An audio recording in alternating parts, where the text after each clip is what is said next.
There's Lissa. I'll be muted anyway. Oh, no. Okay, we are live now. Okay. Yep, I see that. Thank you.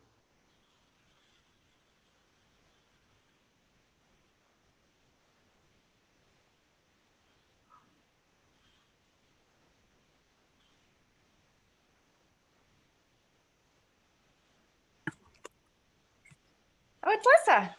Oh, It's like a blast from the past. I'm having like a hack of what year is it?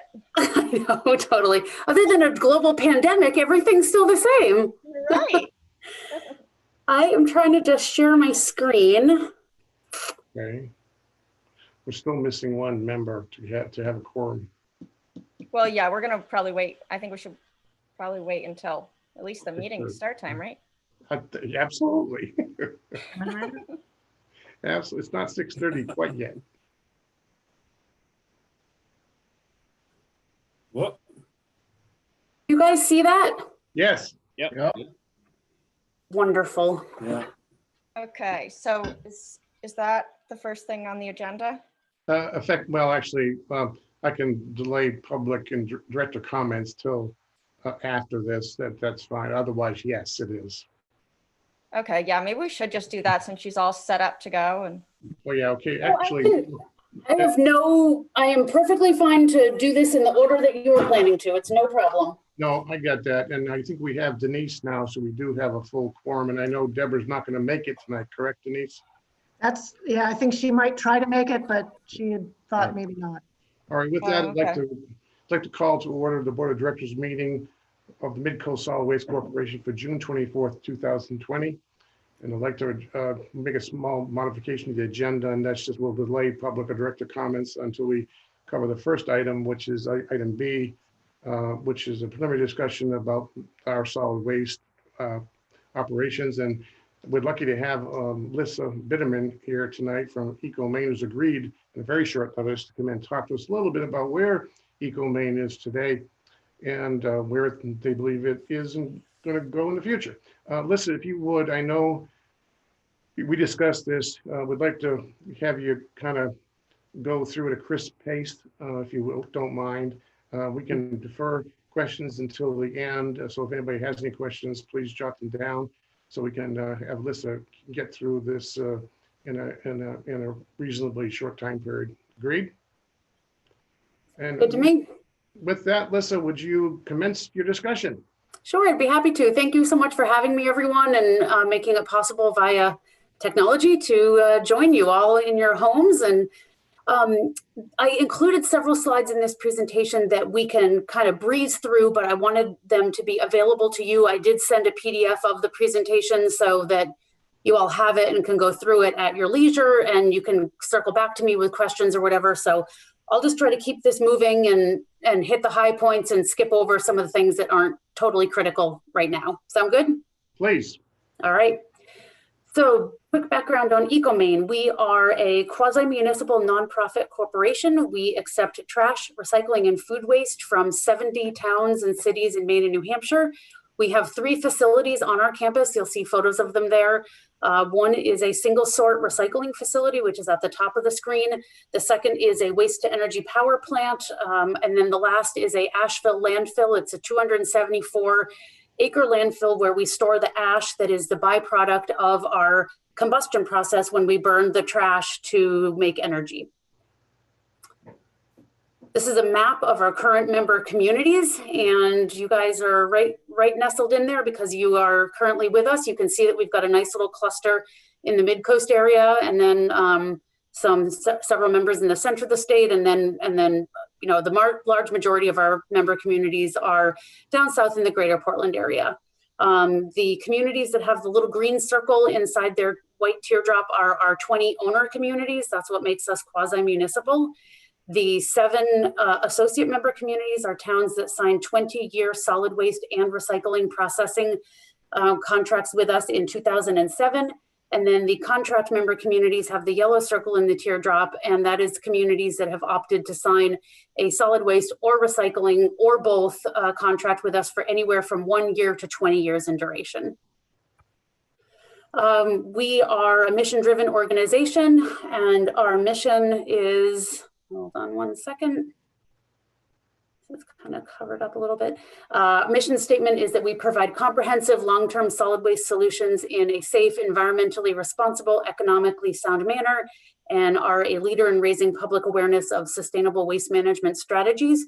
We rely heavily on the solid waste hierarchy, which is both a Maine state statute and the recommended way for dealing with outcasts from your home, anything that would be considered as waste. In all of the education that we do, we highly promote reduce and reuse before even recycle, compost, or digestion, which is how you deal with organic waste, and then waste to energy, and lastly, landfill. We are managed by a board of directors, 27 individuals. Then they come from all of our 20 owner communities. The larger communities may have 2 or 3 members sitting on our board. And our CEO, Kevin Roach, is on the right-hand side with the gray suit on. We have 2 voluntary certifications that we are very proud of, and we've maintained them for years now. One is the ISO 14001 certification, which is for excellent in environmental management, and the other is OSAS 18001, which is for safety. And we have these certifications at all 3 facilities. We are constantly audit ready, and these certifications and being ready to be audited for them at any time really drive our general operating procedures at all times. Here's a photo close-up of our waste to energy plant, and the photo in the inset is really sort of describes who we are really in a snapshot, which is that we accept commercial vehicles and quantities of solid waste or recycling right alongside a huge emphasis on education. So in normal times, we have school bus loads of kids on a regular basis coming to our facilities for tours. And we really pride ourselves on leading the charge in the state around sustainable waste management practices and educating the kids and the residents in our member communities around that. And we'll do a quick little virtual tour of our facility right now. This is the tipping floor. This is where the solid waste gets deposited by the trucks. We process about 175,000 tons of solid waste a year. You'll see in those bays there that on the other side, you can see the solid waste. And so what happens is that the trucks pull in, they dump the waste, it gets pushed into a 7-story trash bunker and then processed from there. And hopefully my videos are going to work for you. Is this working? Yes. Great. So you can see the loaders pushing the solid waste right through the bay doors, and it goes into the bunker, and there's a very large crane, actually 2 cranes that dangle from above the bunker and pick up the solid waste.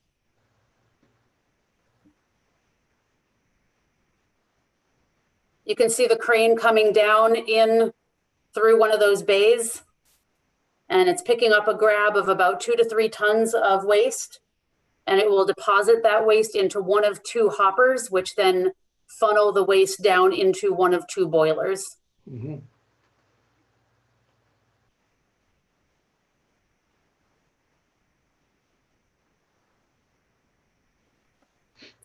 This is a different view of the trash storage bunker. This is coming from the crane cab, and you're looking down on about 6 stories of solid waste.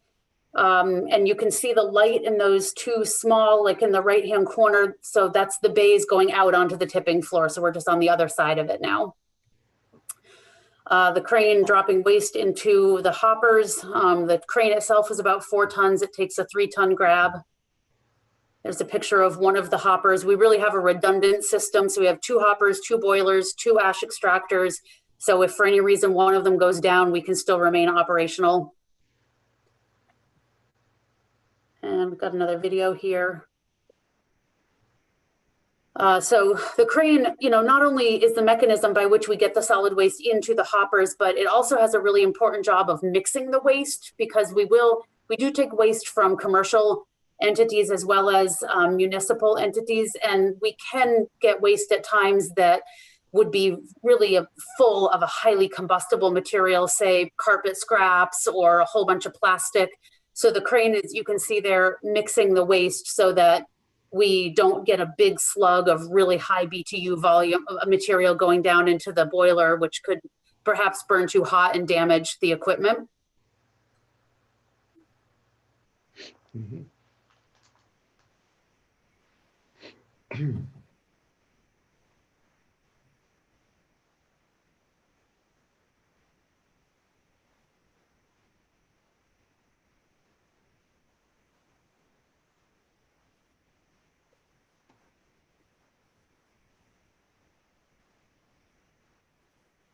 And so that's the crane dropping the waste down into the hopper.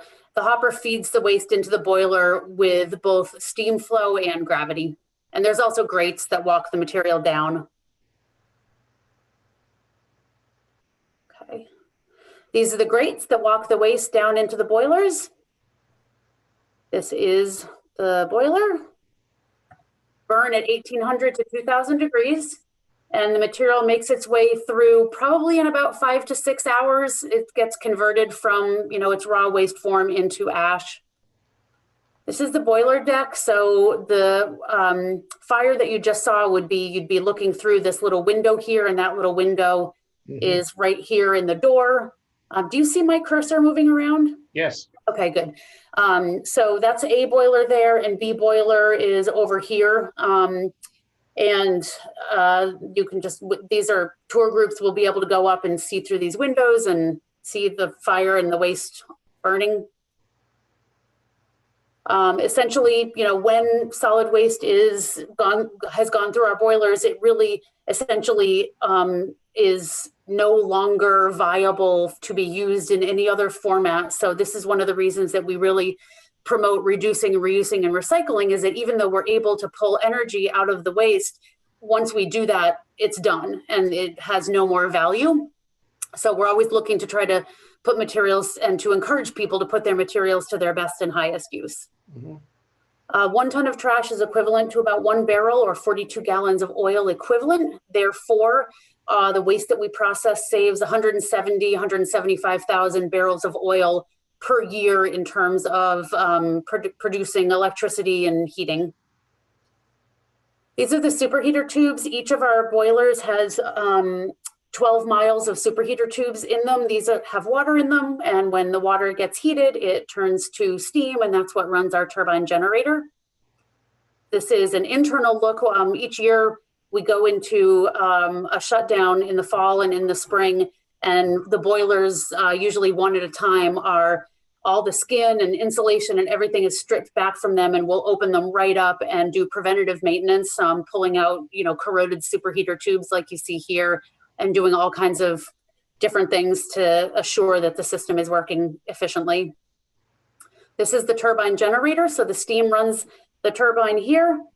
This went out for cleaning about 3 years ago, went down to Tennessee for a few months and got cleaned. So we were able to have these really kind of extraordinary look at the inner workings of the turbine. And then it sits typically right here. And this is the generator over here. So it's running here, running the generator.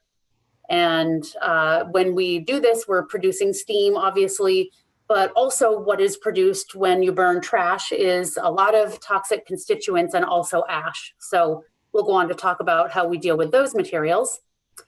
This is basically a schematic of the waste to energy plant. Here's your tipping floor. Here's the waste bunker. Here's the crane dropping the waste down. It goes into the boilers. And here begins all of the pollution control systems that we have in place. As well, in the boilers here is where the superheater tubes are living, and then they produce the steam, and that runs the turbine generator to make the electricity. Here, where the flue gases are, basically I like to try to talk about this in the, like a campfire, and the trash is sort of a yuckier version of what your wood would be. And the fly ash and flue gases are like, when you get on the wrong side of a campfire and you're getting the ash in your face, you're getting the smoke in your eyes, you can smell it.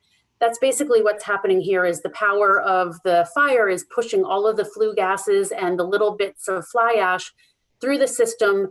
Here in the boilers, we actually spray in urea, and that breaks down the NOx into nitrogen and into oxygen, so two totally harmless elements. And then as the flue gases and fly ash are passing through the system, we're hitting them with an activated carbon. And the activated carbon here treats the mercury and dioxin furans. So that would be like your sulfur dioxide, et cetera. And then here is where we get into what we call the candy canes. This is where we spray in a lime slurry. So it's sort of like we're injecting a giant Tums into the system.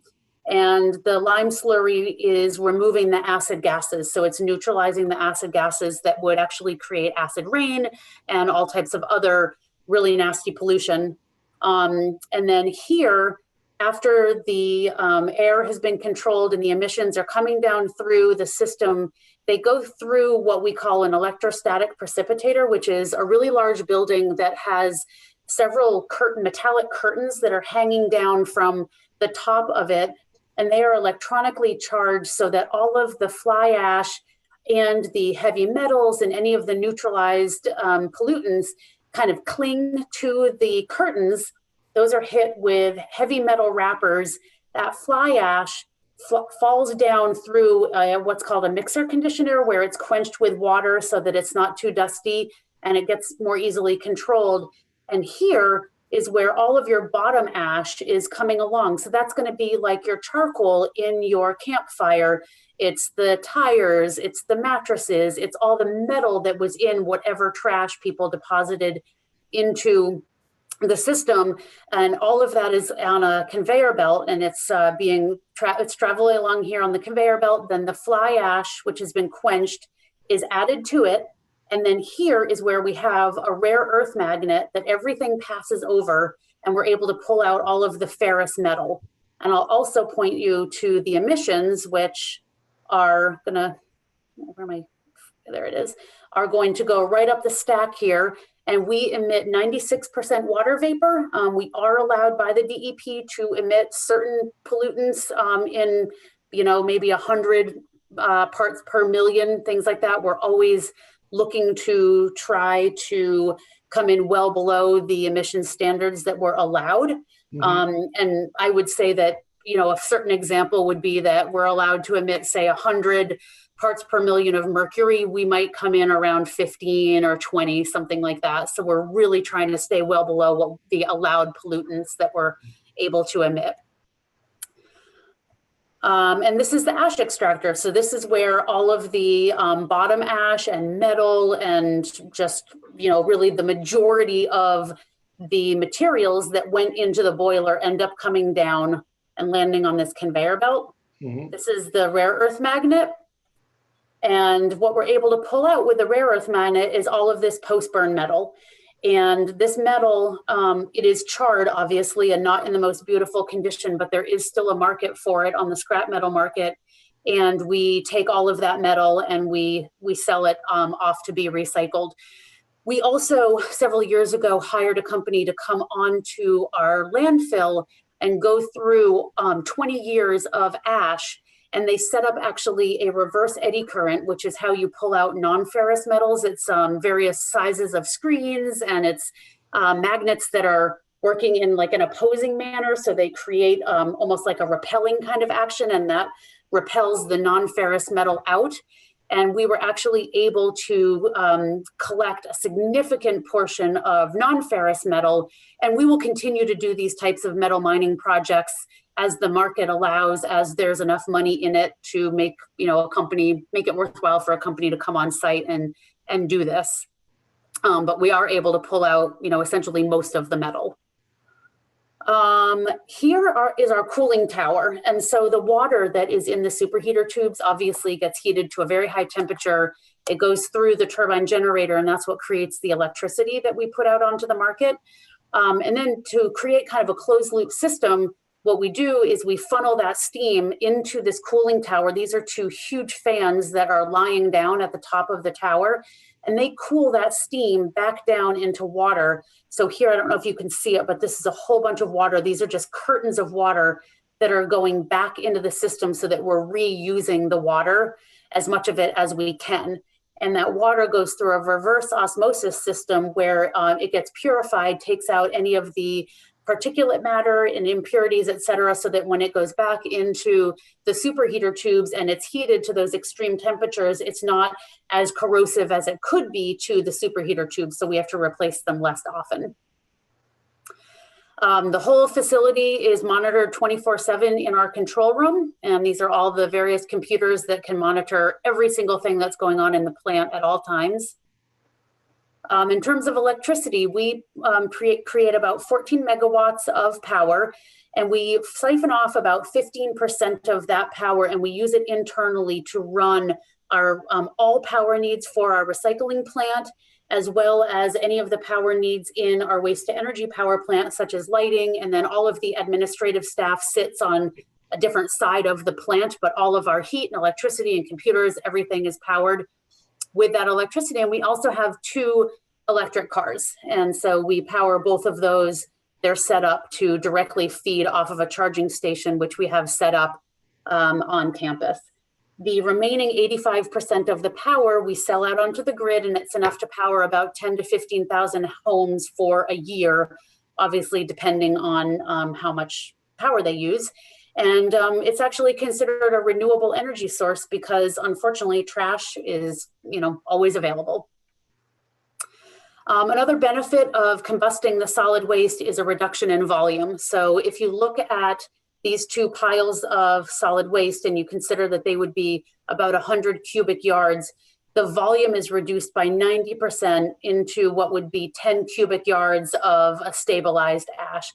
I'm not a fan of really calling it inert. That was kind of an old term, but this is a really old slide and I can't break it all apart.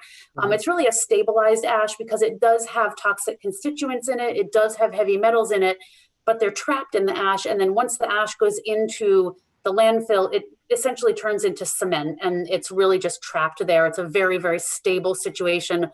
The landfill is monitored to a heavy degree, and we're always aware of, how the ash is doing and making sure that it's not listing or pulling away or anything like that. Mm-hmm. And this is a photo of the landfill. Pretty neat, all considering situation out there because we're basically just managing ash. This is our containment liner system in the landfill. We have several different layers, all of which are protecting the existing soil from the ash that is sitting in the various cells. And we also have a wetlands treatment system at the landfill. Before waste to energy was invented in the 80s, you all know, maybe Allison, you're not quite old enough to know, but all the rest of you will know that that we used to burn trash right at our dumps. I grew up in Buxton and we used to go to the dump and see these huge black plumes of trash just on fire. Ecomaine chose to bale and bury the solid waste that we managed from 1976 until 1988 when the waste to energy plant was built. So we have a couple of cells where there is actually raw waste that's landfilled. And when water runs over that, it can pick up it turns into leachate. So it basically means it has pollutants in it. And this wetlands treatment system, the cat and nine tails actually act as really incredible filters, and they pull up all of the pollution that comes down in this rainwater. And we test with regularity at the other end of the treatment system, and the water is always coming out far below the levels at which we would be able to allow it to leave the premises in terms of any pollutants in there. And we have quite a bit of wildlife out at the landfill. We also open it up to recreation to people who fly model airplanes. And we are currently working on setting up a solar system out on some of the capped landfills. So that's going to be happening in the next couple of years. In 2011 to 2015 is when we did the metals mining project that I told you about. And this is the system where you've got the reverse eddy current that's all set up. We also did have magnets set up there to pull out any ferrous metal that was even smaller than what the rare earth magnet was able to capture at our facility. We were able to pull out 38,000 tons of scrap metal out of the ash. and the value of that, both on the market and the value of the airspace that we got back, was $750,000. So our landfill is one of the few landfills in the state that actually is gaining capacity every few years because we continue to pull out the metal.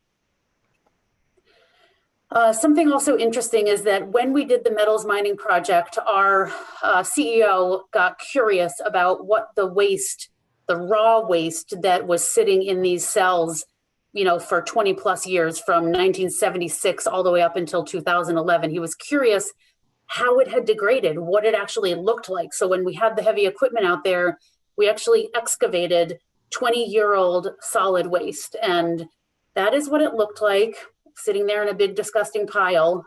This is what it looked like when you started to peel it apart. And you can see this newspaper is in almost pristine condition, October 4th, 1992. This is 2000, somewhere between 2011 and 2015 that it was unearthed. We have a Prince and the Revolution Purple Rain cassette tape. We have plastic bags galore. We have clothing, we have Ruffles potato chips where there's actually still, you probably wouldn't want to eat them, but there were actually Ruffles chips in the bags. And good old Spam. You know that's 1970s waste when you've got Spam containers in there. But as you can see, you know, waste does not degrade very much in a landfill. So we really look at landfills as a forever proposition. The organics that degrade in landfills, because they are degrading without oxygen and it is an anaerobic process, do release methane.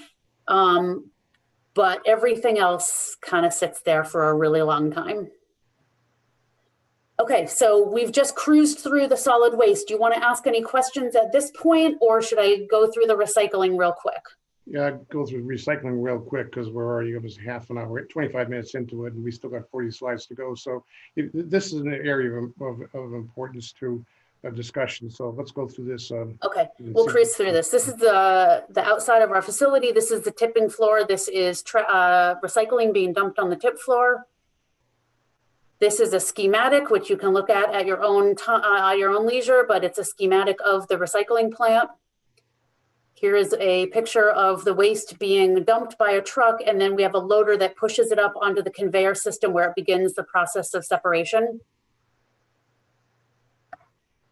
I'll cut this video short because it's pretty much a bunch of the same thing, but it'll give you a sense. That's the fun part. This little green building right here that you see, if I can find my cursor. This little green building here is a trommel. It's a drum feeder. So it's got a big metal trommel that's churning through the materials to kind of lay out a nice fluffy, even layer of material on the belt so that we can see things that are in it. And the yellow roof is actually blast doors. So even though we don't accept propane and helium containers, we get about 30 to 50 of them a day. The hope is if they're going to explode in the plant, it will happen here. The energy of the explosion will open the blast doors, they'll slam back down, and the explosion will hopefully be contained.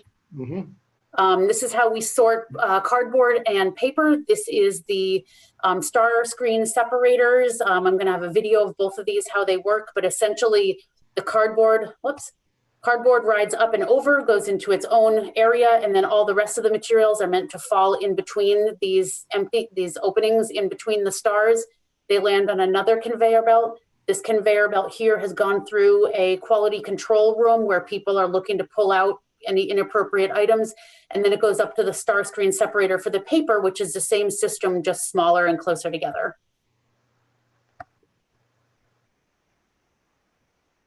One of the reasons that we asked that single sort recycling is not bagged is that the mechanical sorting system doesn't really have a brain. So anything that's with the cardboard, and you'll see a bag of maybe trash, maybe recycling. We never know. We have to treat them all as trash. We'll go right over. You can also see that cardboard box that just went over was full of styrofoam. That's why we ask people to break their boxes down.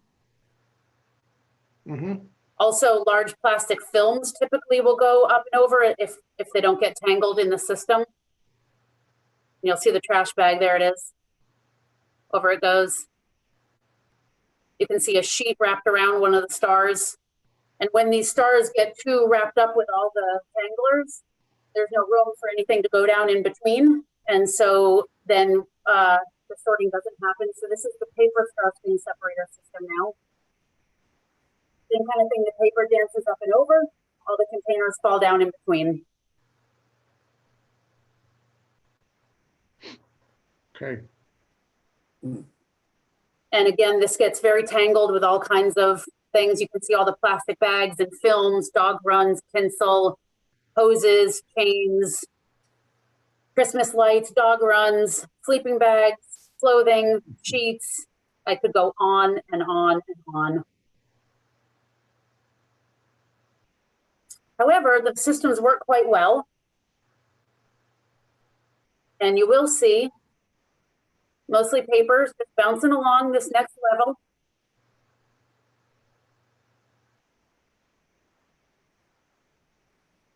And here it goes off to the baler. It's mostly paper. This also goes through another quality control room for people to just pick out any remaining debris that shouldn't be in there. And that's the star screens with all the junk wrapped around it. You can see it's rendered pretty ineffective. We have to shut it down. People crawl in, hack it away. And then we can be up and running again. This is paper going to the baler. This is the baler shooting out paper bales. This is a close-up of the star screens with the tanglers. This is how we pull out metal. We've got a magnet right here that grabs all the ferrous metal. We've got a reverse eddy current here that repels the non-ferrous metal out of the system. Magnet at work, it magnetizes a belt that's running over the other belt that the metal sticks and glass are going over. You can see it's just sucking up all of the tin and steel and just then propels it into a bin.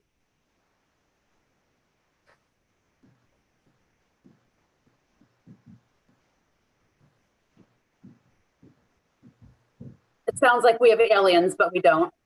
And in a moment, you'll see the reverse eddy current. There it is right there.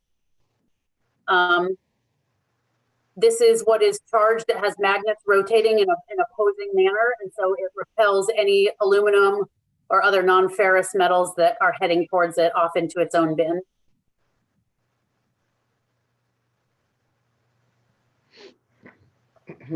This is the glass breaking screen, same system as cardboard and paper. It's just that it's contained because it's breaking glass and the stars are made of steel. So when the glass and plastic kind of tumble along through here, the glass shatters and falls down and the plastic keeps on going. There is no recycling market in New England for glass, so we crush it and we haul it out to our landfill and we use it as a road aggregate for the roads out there. We also will give it to any individual or business in any of our member communities to use in industrial projects, gardening projects, whatever they want it for. This is the optical sorting computer. It is basically can be programmed to recognize the chemical makeup of any material that we want it to. We have it programmed to recognize #1 plastic. The materials are going underneath the computer. It shoots down a infrared beam. And when it recognizes the chemical makeup of a #1 plastic, it almost simultaneously hits it with a jet of air that pops it off of the line.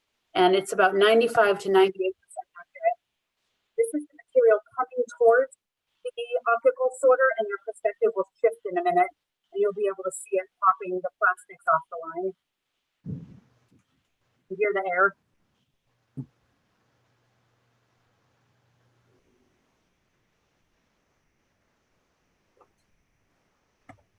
And then the rest of the plastics we sort manually. So #2, natural, which is your opaque milk jugs. #2, colored, which is all of your detergent bottles, shampoo bottles, etc.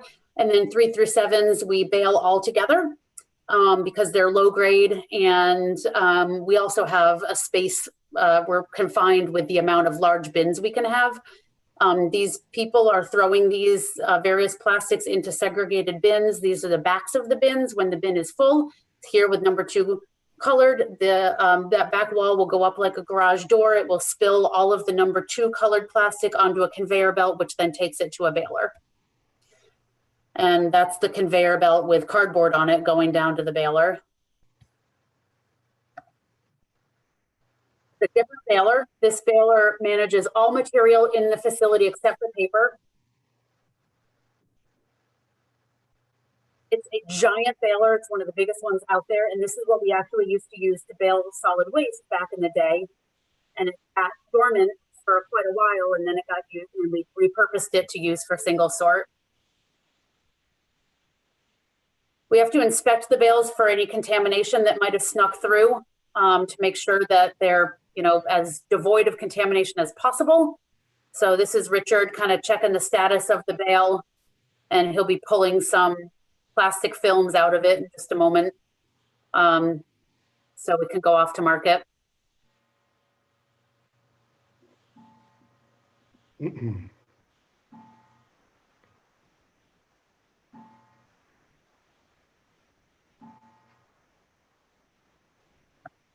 And this is the cardboard being loaded up onto a tractor trailer to go off to be made into new cardboard.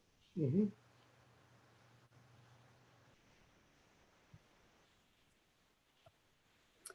Each bale weighs between 1,200 and 2,200 pounds. This is the back of the yard with all the bales out there. We store number 2 plastics inside because they constantly leach detergent, and we store paper and cardboard inside as well. Okay, so now we're sort of into like the educational part, lots of slides about, you know, single sort do's and don'ts, the amount of natural resources that can be conserved by recycling material. I can just kind of cruise through these if you want. If there's anything super important, I'll call it out. And then otherwise you can look at these and just, you know, come back to me with questions if you like. Great. Okay, so there's that. Here's everything that can go in single stream. It's basically all your plastics, metal, glass, paper, everything that is, for the most part, everything that is sorted out at in your current system just all goes in together. Paper dues. The one exception to our no plastic bags, no plastic film rule is that we can take shredded paper in clear plastic bags. We pull this out manually, rip them open, dump the shred into the paper as it's going into the baler, and then we combust the bags. Mm-hmm. Paper don'ts, this is all going to be familiar to you. Metal dues, we do take pots and pans and aerosol cans if they're empty. Metal don'ts, any of these things we get on a regular basis, and they can do a lot of damage to our system. Glass dues, anything 5 gallons in size and under. All labels and metal things around the necks are all fine. Glass don'ts. Plastic rule of thumb. In order for a piece of plastic to go into ecomaine single stream program, it must answer yes to all 3 of these questions. Does it have a number 1 through 7 in the middle of the chasing arrows? Is it rigid or hard? Is it a container? If you say no to any one of these, then it does not belong in single sort. Doesn't mean it's not recyclable, just doesn't belong in single sort. So these check yes to all 3 of those questions. Mm-hmm. These do not. This is a container, but it's not hard or rigid. This, I'm sorry, this is rigid and hard, but it is styrofoam, and styrofoam is the exception to the rule. These are, you know, containers, but they're not rigid or hard. So you kind of debunk all of these various materials as you go through the yes and no's. These are all don'ts that we get every day. More don'ts that we get every day. We don't get guns every day, but we get them with some regularity. Oh, goody. Yeah. Contamination is something that has been on everybody's minds since China closed their borders. You know, we had to start charging for contaminated loads once we went through about 3 or 4 months when China closed their borders of just accepting recycling in, trying to pull the contamination out the best we could. And eventually we sort of realized, like, China's not coming back to the market. Supply and demand is upside down. Anybody buying this material can require extremely pure and well culled bales, if you will. So we had to create a system to deal with the contamination. because there's any type of equipment that is able to pull out a sponge versus an apple versus a teddy bear versus a chain. Our machines and our systems are there to pull out the things that they want, not the things that they don't want. And so we do have a pretty robust program for evaluating contamination when it comes in, letting communities know about their levels of contamination, educating and helping communities eliminate their contamination, and then keeping them up to speed on how their levels have changed with the new efforts. Mm-hmm. This is a lot of what we do get before we train communities on what is and is not acceptable. We put in, when we first started charging for contamination, this is a real town, I've obviously scrubbed their name, but they had a load come in on May 30th. This is when we started evaluating the contamination. It was deemed as 20% contaminated by volume, and these are the notable contaminants that were found in that load. We put the program in place. We worked with this community and their hauler, and we did a ton of education. And within a couple of months, this is the same town, similar size load. This is now their level of contamination. Mm-hmm. So, and we've employed this method over and over and over again. And I am 100% convinced that if a community switches to single stream, allows us to come in and do the education that we do, train the transfer station staff, train the town hall staff, train the the recycling committee, that we can very effectively help communities keep their contamination below the levels at which we charge any penalties. And that's a good load. You can see the difference. Mm-hmm.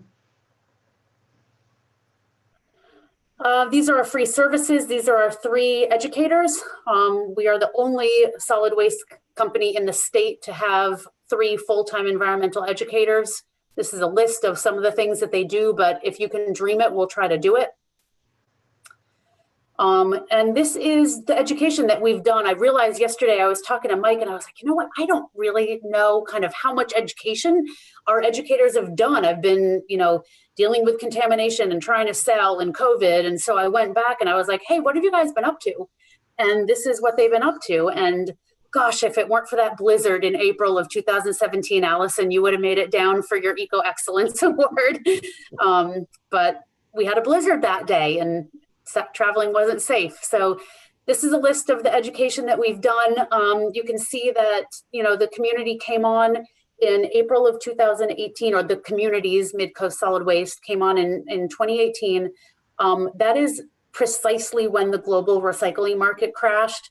And so we were like all hands on deck trying to deal with contamination. We didn't get out to do a lot of education then, but then we got our arms around it. 2019, we did a whole bunch.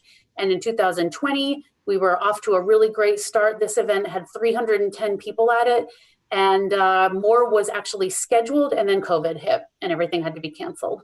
Right. So I feel like this is just a small representation of what we would be able to do in the future for the various communities that make up your cooperative. This was our kickoff in Rockland. We do a day-long kickoff event when a community signs on with us for recycling. And we come to town with a whole bunch of free recycling bins. We have a big table set up. And who's that guy in the middle there? Anyone recognize him? Yeah, he's on the call. Hi, Dave. So, this was a really fantastic day. We gave out 450 bins that day by like 1 o'clock in the afternoon. We were really, really tired, but it was a phenomenal day. We hook people with the freebies and then we educate them before we give them a bin so that they really understand what they're doing. There's another kickoff we did in Vinyl Haven. It was adorable, much smaller event, but still very, very effective. Vinyl Haven came on board with us right in the fall. You can see it's kind of chilly out. They have never been charged a contamination fee ever because their loads are so clean. And that was the program that I mentioned to you that we've created. Mm-hmm. Here's some of our tools. Here's some pictures of education that we do. Whoops. Well, oops. All right. Yeah. Painting contest that we do every year where people get to paint recycling bins that we loan to communities free of charge. This was a day that we were in like 5 different events all at once on one day. Recycling with the Red Claws. We have great partnerships with the Red Claws and the Mariners. Eco Excellence Award. This was one of our winners this year. Allison, man, this guy, Chris Petitpierre, he is like the green police and then some. He's just taken it as his personal mission to clean up Gorham's recycling. And we have a grant where we offer $25,000 a year.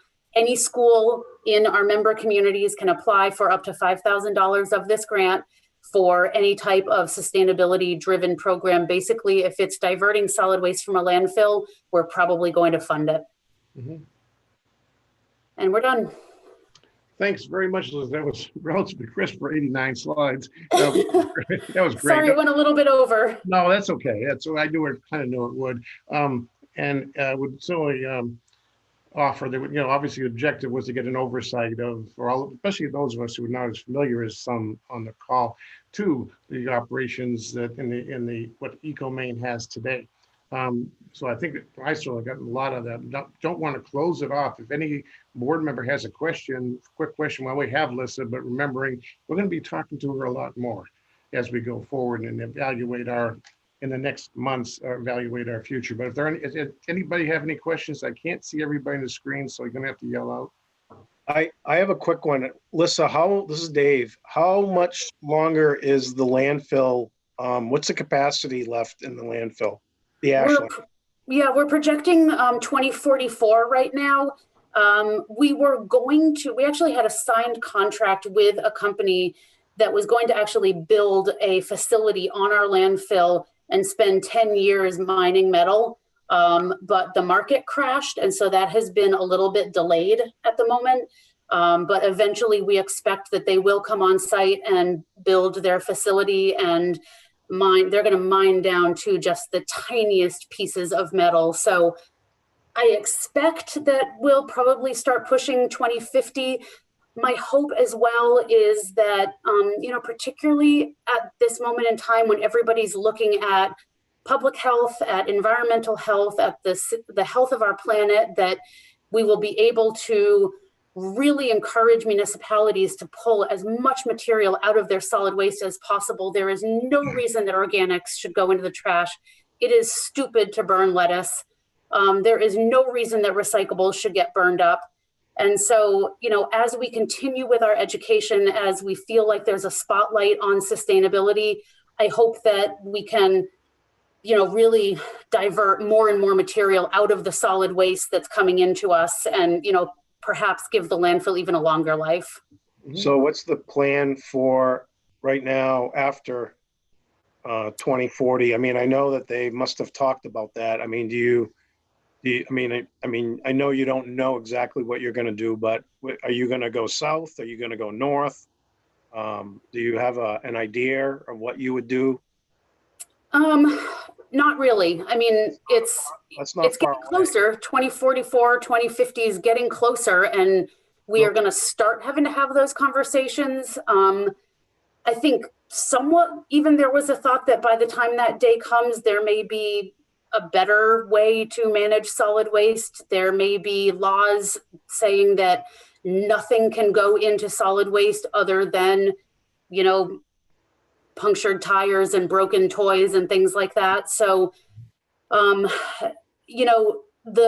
land, the land that we have at the landfill of 274 acres used to be, I think, like 260 when I first started.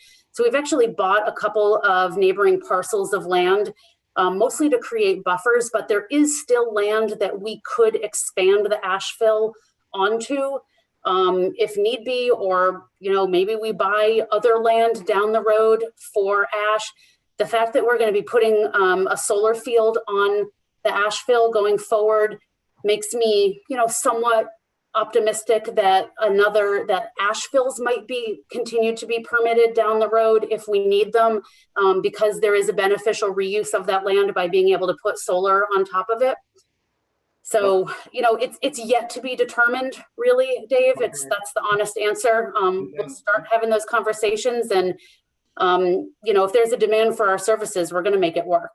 And then the only other thing is there a plan for any capital investment in the single stream portion of the business? Do you plan on upgrading the equipment there that you use to sort and process the equipment? Yeah, we've talked about it, and there are some really interesting things coming online. There's a lot of artificial intelligence that is going to, really take things to the next level that's being developed that, can not only recognize plastic films and other contamination, but it literally will learn what is contamination and what isn't. I suspect that when that becomes more mainstream, that would be very attractive to us. There's other sortation systems, I think for the most part, because the recycling market has been just in such bad shape right now that we have been pretty much staying the course with the equipment that we have and really leaning on the education to try to help communities sort out the contamination. But we want to be on the leading edge of single stream and of the technology that makes it work the best. So I would be really shocked if we didn't invest in things down the road. Allison, you had your hand up. Yeah, I will. I have 50,000 questions, of course, but I'm going to stick to just two for right now. The first one is about the Ashfill and the landfill, and wondering if you can remind me, is there do you have a separate landfill that is used for the bypass storage part of your operation as opposed to the ash? Or is there a specific amount that's designated for that time during the year when you take in more than the facility can process? And I guess I'm wondering sort of where you are in terms of the balance of how much you're taking out of there as opposed to how much you're putting in. I remember there was one time when it was kind of like you seem to be putting in a lot more than you're taking out. Yeah, that's true. So for those who don't know, we do have the ability, we're permitted by the DEP to have 25,000 tons of waste sitting at our landfill. Typically in the summer months, because of the tourists, we get so busy and there's a huge influx in solid waste. The plant can take in and process and kind of keep moving through the stages, 550 tons of solid waste a day. If we get more than that trying to come through our doors, we will divert that out to the landfill. It gets dumped there for temporary storage. And then in the winter, we typically haul it back. We definitely had a period of time where we got ahead of ourselves and we really kind of closed in on that 25,000 tons of waste out at the landfill. The last few years, we've been backhauling a lot of that material. And in actuality, when the stay-at-home orders went into effect and so many people started working from home, the volume of solid waste that was coming in from commercial entities dropped way off, and we were able to backhaul a tremendous amount of that waste during that period of time. We really jumped on it as an opportunity to kind of clear some out at the landfill. I don't know how much is out there right now. I can find out.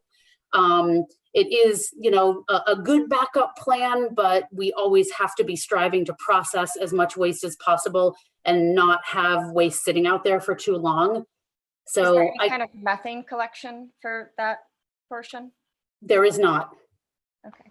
And then the other question, I guess, is probably one that everybody's struggling with, is justifying recycling to the public given the financial recycling crisis, and how I'm sure that's become even more difficult for you guys. What are you saying at this point in terms of the viability of the system in general for the long term, given that tipping fees for single stream recycling are significantly higher than MSW tipping fees? Yeah, I mean, it's kind of crazy right now. And it's sort of an interesting dichotomy because one of the things that we saw when the market crashed in 2018 was probably the smoking gun in all of that was paper. And typically in single stream, not just ecomaine, not just the United States, but pretty much globally, about 50 to 60% of all single stream is actually fiber. So of that, about 50% is paper, all different kinds of paper, and about 10% of it would be your corrugated cardboard. And we call box board paper. So your cereal boxes, spaghetti boxes, milk cartons, we consider that paper, not corrugated.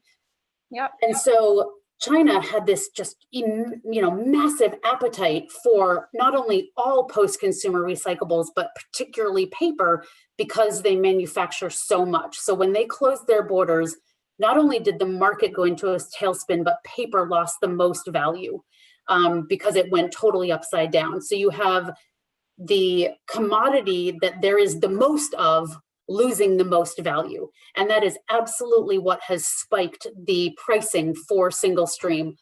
In July of 2017, we were earning $107 a ton for our bales of mixed paper. At the worst of the crisis, when we were paying to move paper to still get it recycled, we were paying $65 to $70 a ton to get the paper recycled. So what happens with supply and demand is that it kind of burns itself out. You have really heavy supply, not enough demand. Eventually, the pricing drops way down, and then companies say, oh, wow, we can get a whole bunch of paper right now for really cheap. We'll overbuy and stockpile. So they buy, and then it starts driving the demand up, and then the pricing goes up, and then they've got a whole bunch of material, they can stockpile it, the pricing is high, the demand goes low, and it just starts to cycle again.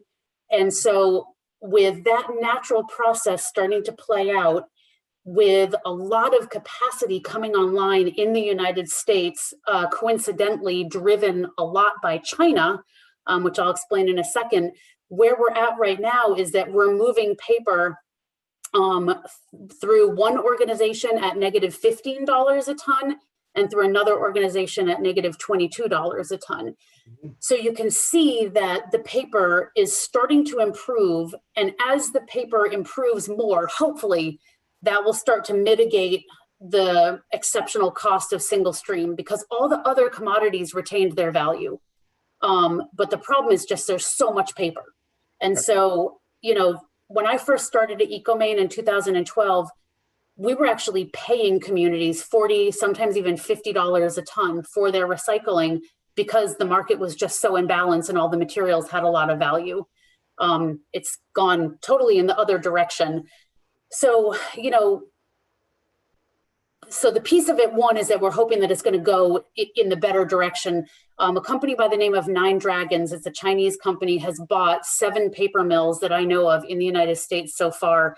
And we've been told anyway that their goal is to bring in post-consumer paper, use that, turn it into clean pulp, and then sell that pulp back into China. And their paper mills are really starving for material right now because the government dropped the gates on the importation, but these private paper companies are just paper companies looking to try to make paper. Right. So we're looking at increased demand because of those mills that Nine Dragons bought. And then, we're also looking at, as we can improve contamination levels, buy new equipment, that it will hopefully cost us less to manage the materials. So then the money that we are earning on the sale of recyclables can go towards covering some of the operating costs more so than what's happening right now. Mm-hmm. In terms of trying to justify to communities and to residents to stay with recycling, or even to go to single sort during this period of time when the market is, really volatile, this is when we lean on the environmental piece, and we really try to drive home that the solid waste hierarchy was not put in place just because it's a funny, cute idea, but that it really matters to conserve all of the materials, that at some point, someday, these materials, there's not going to be any left. And so it is incredibly critical for us to not be putting these materials in a hole in the ground or burning them up so that they don't exist anymore just to capture a little bit of energy, but to put these materials to their best and highest use. Right. And, for me, I've often said, and, I don't know how people really exactly want to take this, but why does something have to be less expensive to do the right thing? Right. So that's kind of where we're coming down. Is it the most amazing time to jump on the single sort bandwagon? No, but it's not a terrible time either, because the easier you make it, the more people will do it. And it's important to keep these materials alive and to put them to their best and highest use. Great answer, Liz. Does anybody? But then, of course, the more people do it, the worse the contamination gets and kind of ruins recycling for everybody is another. But not if we can educate them. And Vinyl Haven is incredible. And Rockland too. Rockland did an amazing job. They've paid, I don't even know if they've been charged any contamination fees yet. Right. I want to give a chance to anybody else that has any questions before we lose our time. I think Denise's hand was up. Yeah, I'm just wondering about food waste. I don't think we're currently doing, we have Scrap Dog, but they're shut down right now. Do you all manage? I mean, I don't know where food waste fits into all of this and where. Yeah, so food waste definitely is a higher rung of the hierarchy than waste to energy. I personally think it's a same hierarchy as recycling. You're taking something and turning it into something else. But we are very pro, pulling organics out of the waste stream, and would be totally in support of and absolutely help you educate around diverting food scraps and organics out of your solid waste stream. When I was presenting back in 2016, there was really no commercial option in Mid-Coast for pulling food scraps out and managing them. Scrap dogs didn't exist. We were so excited when we learned about them. Mm-hmm. So they're an option. Another option is we have a partnership with Exeter Agri Energy. Has anybody heard of them? Yeah. Okay, so there's a dairy farm in Exeter. They have 3 anaerobic digesters. When you put food scraps in an anaerobic digester, you pull all the oxygen out. It degrades and breaks down, thus creating methane. You can siphon off the methane and use it to run generators as well. And then what they do is they take the byproduct of that process, they squeeze out all the liquid, they put it back into the digesters, and the dry, pulpy kind of byproduct they use for their cows to bed on. So we are a permitted transfer facility for food scraps in the Portland area to come in. It tips at $55 a ton, and then Exeter comes with their tractor trailers. They pick up the food scraps and they go up to Exeter. You are en route to Exeter. So it seems like it could be, a really fantastic partnership for you to have a formal arrangement with AgriCycle, Exeter Agri Energy, to pull off food scraps, and they should be able to just hit you right on their way up. Right. Well, thank you, Alyssa. I don't answer any other questions. We have the the presentation on video and in hard copy, thanks to you sending it to us. Sure, we're going to have a lot of questions going forward, but if there are no other questions, I'm going to say thank you very much, Alyssa. Pleasure meeting you. I learned a lot. You as well, great. And probably say thanks, and we have to get on to our business. Carry on, absolutely. Thank you so much for the time. I am very available to answer questions. We can get on conference calls. We can do more Zoom calls. Just very happy to give you the information you need. I know you have to make a decision rather soon, so please keep the questions coming, and happy to talk with you more. We know where to find you. Okay, we do.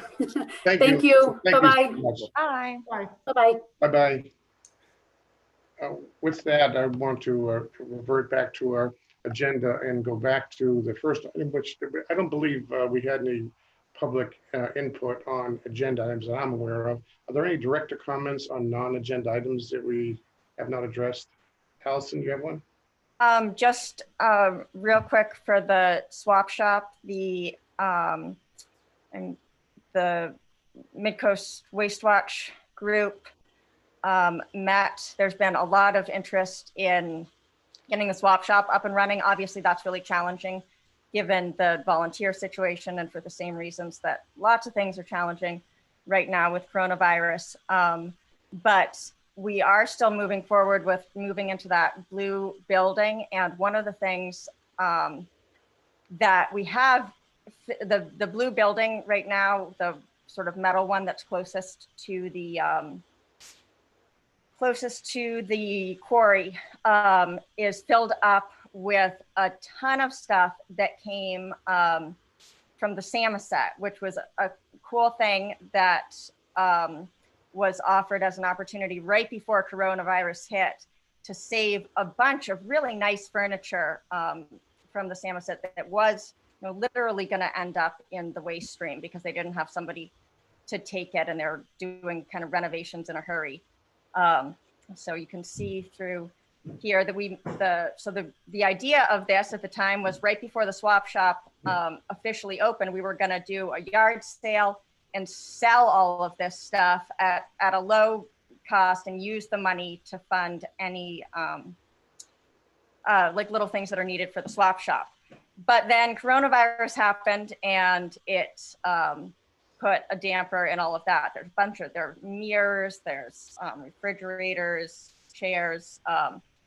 So that's all now been inventoried, and we're gonna try to move forward with selling some of that in a more of not such a group event, but just advertised and having people come and get it on a day the facility isn't open. We've been working with coming up with a plan that we can present to Mike, but here's an inventory of things, and the volunteers have started to meet and discuss ways that things can happen with maybe opening on a limited basis and having an area where things are collected and then just set aside, kind of like Goodwill does, so that they would sit for 3 days or a week or whatever is decided before they're offered to the public.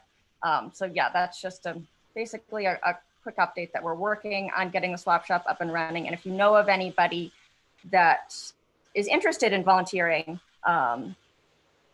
we have a really great group of people, but always looking to expand, especially since some of the volunteers are kind of in the high risk category. And so we would want to make sure that we can shield them as much as possible. But anybody that's interested can get in touch with Marcy or with me. And it is kind of this thing with the Samoset is something that happens a lot, that places need to get rid of things very quickly. And that's a lot of the time, it turns out that they're really kind of valuable items that can be sold a lot more easily than, say, tin cans or mixed paper.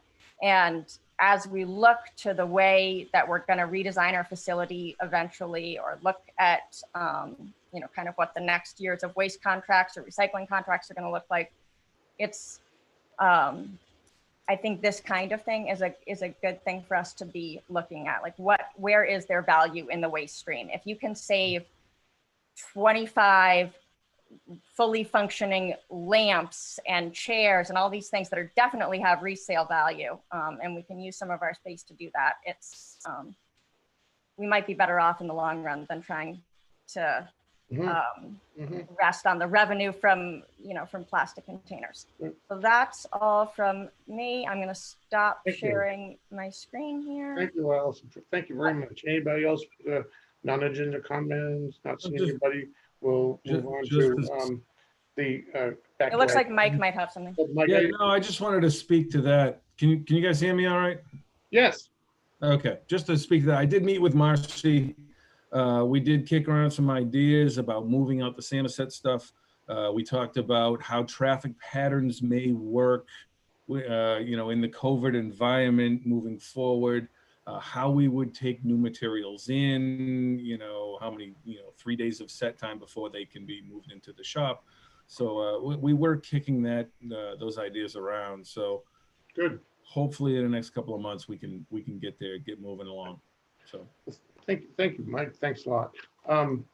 Back on to our item B. Obviously, Lissa Bitterman was the first part of that.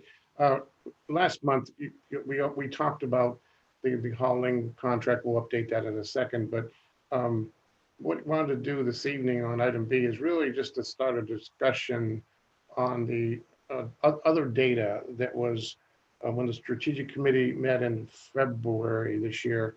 And then we went off to develop information on hauling. We also developed information on the recycling portion and solid waste portion. Both are looking forward. We have some data to discuss. Just put this stuff into our vocabulary. FYI also, the strategic committee will, I'll be convening a meeting of the strategic committee probably in the next week or so to revisit the information, because the dynamics in the industry, things are changing. We have to revisit so that we can get more focused on recommendations or options that are available for the board to consider as we go forward in looking at the timeline for making a decision on our future in terms of both solid waste and the recycling portion. So with that, maybe Mike or Dave, if we could screen share the spreadsheets that we have, and just review them so everybody knows what the data represents. That's page 11 and 12 of the packet. Okay. And these are Dave's numbers that he created, his spreadsheets. Nothing has really been updated or changed. Does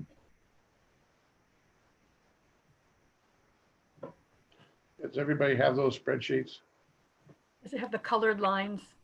Do you want me to pull it up and share my screen, or Would you mind, Allison? It might be very helpful. So we always talk about Sure. the same numbers, and we can point to various information. Okay. Thank you. Just gonna take me a second to download it. I would print it off. You're faster than I am. I can share it. I have the spreadsheet. That Okay. helps. Go ahead. Oh. Whoever can do it fastest. Dave, do you have them there? Oh, hold on. I don't know if I've just hijacked. Okay. Oh, yeah. Someone bumped me out. Perfect. All right. I just zoomed past it here. Yeah, a little up. Which one do you want to start with, Dave? That one's good right there. Can everybody see Okay. the Here, spreadsheet? Okay, so these represent, can everybody hear me? Yes.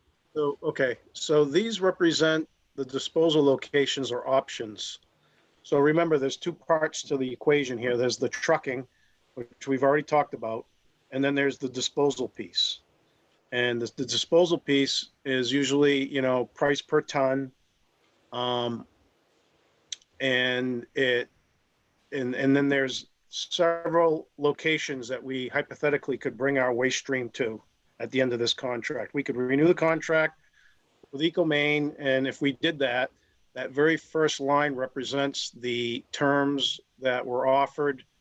And you can see that it was an $85 a ton tipping rate with an annual CPI.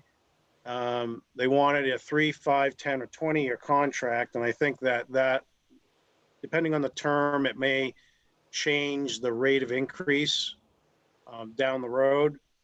We didn't get to that point because we haven't really negotiated that yet. But then the other caveat to that whole thing was that it was tied to us having to do single stream at 95 a ton at this current point in time. So, personally, I think that, I don't know, I think that would be something that we would have to discuss. I don't like, as Allison pointed out, having to pay more for the recycling than for the trash. Maybe one scenario would be where you could say, okay, I want a 10-year contract. I'm okay with the 85, but I won't get into single stream until it goes below what the tipping rate is. So that kind of protects you a little bit. That might be one scenario I could see thinking about. So that's ecomaine. The second one is PERC. Now PERC originally, it's not a mass burn waste energy plant. They are more of a process driven plant where they would shred the material, the waste, and then they would feed it into their boilers. Well, most of their process equipment is not operational at this point in time. I think they're kind of using portable equipment, taking low tonnages and only using, I think, part of their capacity of boilers. And they're not giving any long-term rate. They're giving just the daily gate rate, which at that point in time when I checked into that was $77.88 a ton. So there's no real long-term protection there. So that could change from year to year, and you really don't know what you'll be paying next year, never mind next month. There's the Crossroad landfill. Now, it's interesting because this dynamic, that tipping rate could have changed based on some of the other things that have happened in the industry right now. But that is always usually your cheapest route for waste disposal, but it's the lowest on the hierarchy of dealing with your waste stream. It's the probably environmentally least desirable. Then there's Fiberite, or AKA Coastal Resources.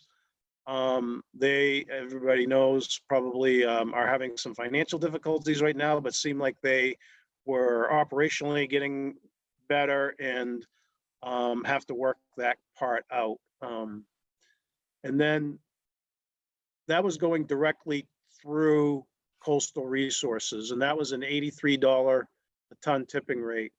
The other avenue to going to that facility would become a member of the MRC. So you'd still be going to, what's known as Fiberite, but you'd be going through the organization called the MRC, and your tipping rate then is $77 a ton plus $2 that you pay to the MRC, making it $79 a ton. And that was if you did a 12 to a 17-year contract. Or you could do the 10-year contract, which changed the tipping rate to $80 a ton and $225 that goes to the MRC. And of course, those both have a CPI, and that comes up to $82.25 a ton. And you can see on the right-hand side of all of those numbers I just gave, the price per ton is the annual cost of all of those. So, looking at it annually gives you a pretty good perspective on how much you'd be paying, but then you have to also think about the stability of where you're going and, how comfortable you are with that type of risk. So that's kind of the disposable side. Dave, you should mention the current disposal column, row. The current disposal is. Oh, okay, I'm sorry. Yeah, then there's also the current disposal location, which is our current contract ending in June 30, 2021, and that's 5970. So that's an important number to look at. You see your annual costs, and then depending on which avenue you take up above, the delta is going to be your increase in that new contract year. So that's an important financial piece you need to look at. Regardless of what happens, I think unless you went straight to the landfill, you're looking at a pretty sizable increase. Mm-hmm. Now, on the other side of it is we've had some gains and some savings in the trucking side of it, which will soften some of that. That's the disposal options for you. So I think you probably would want to discuss that a little bit and what your comfort level is, and what you maybe want to pursue. And when you kind of narrow it down to a few, maybe start talking about, maybe some negotiation. I don't know how much room there is in these numbers for negotiation. I'd like to think that ECO would be a little bit more, would come to the table a little bit with some of those numbers, only because we've been a customer for the past 3 years, but I can't guarantee that either. Mm-hmm. Let's talk about the recycling side in the bottom. Okay, so I am having a hard time seeing, hold on here. I can't see to the right because maybe I can. Yeah. There you go. Okay. So, Sorry. Lost it. can I get rid of the view of our pictures here on the right? Yeah, I can just minimize that. Hold on. There you go. I'm good. So, okay. So what I did here was I took our 2019 tonnage rates, and then I kind of extrapolated what the cost would be based on what we would be doing, based on which type of process or disposal or recycling avenue we took. So the first block was coastal resources, which they had an option called one bin. And that was where you basically threw everything into the container with the trash, and they took out the recycling. And then you'd pay 85 a ton for all of it. Then there was their single stream option, which was $55 a ton. And they didn't allow glass or 3 through 7 in there. So you would have to put that in the waste stream, and then the rest would go in the single stream. So you'd basically have 2 bins at the facility, one for trash and one for the single stream. If you did the one bin, you would just have the trash bin and everything would go in that. That would be the difference between the two. So you can see the price. I'll just look at the totals because that's really probably more important. But the one bin ended up being 61,000.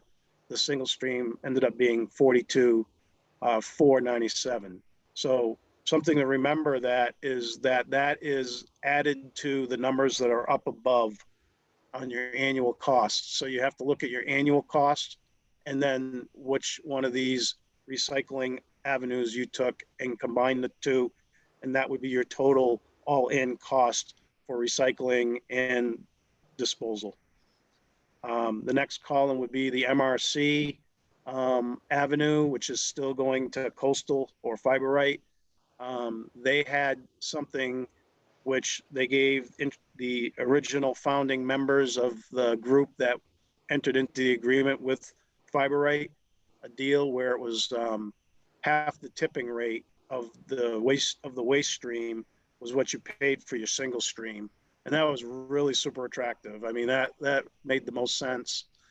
And you can see it reflected that in its cost at the bottom. And at the time, that was still an option. And of course, now the next one is the current avenue or the, let me say this again, is the ecomaine option, which it was 95 a ton.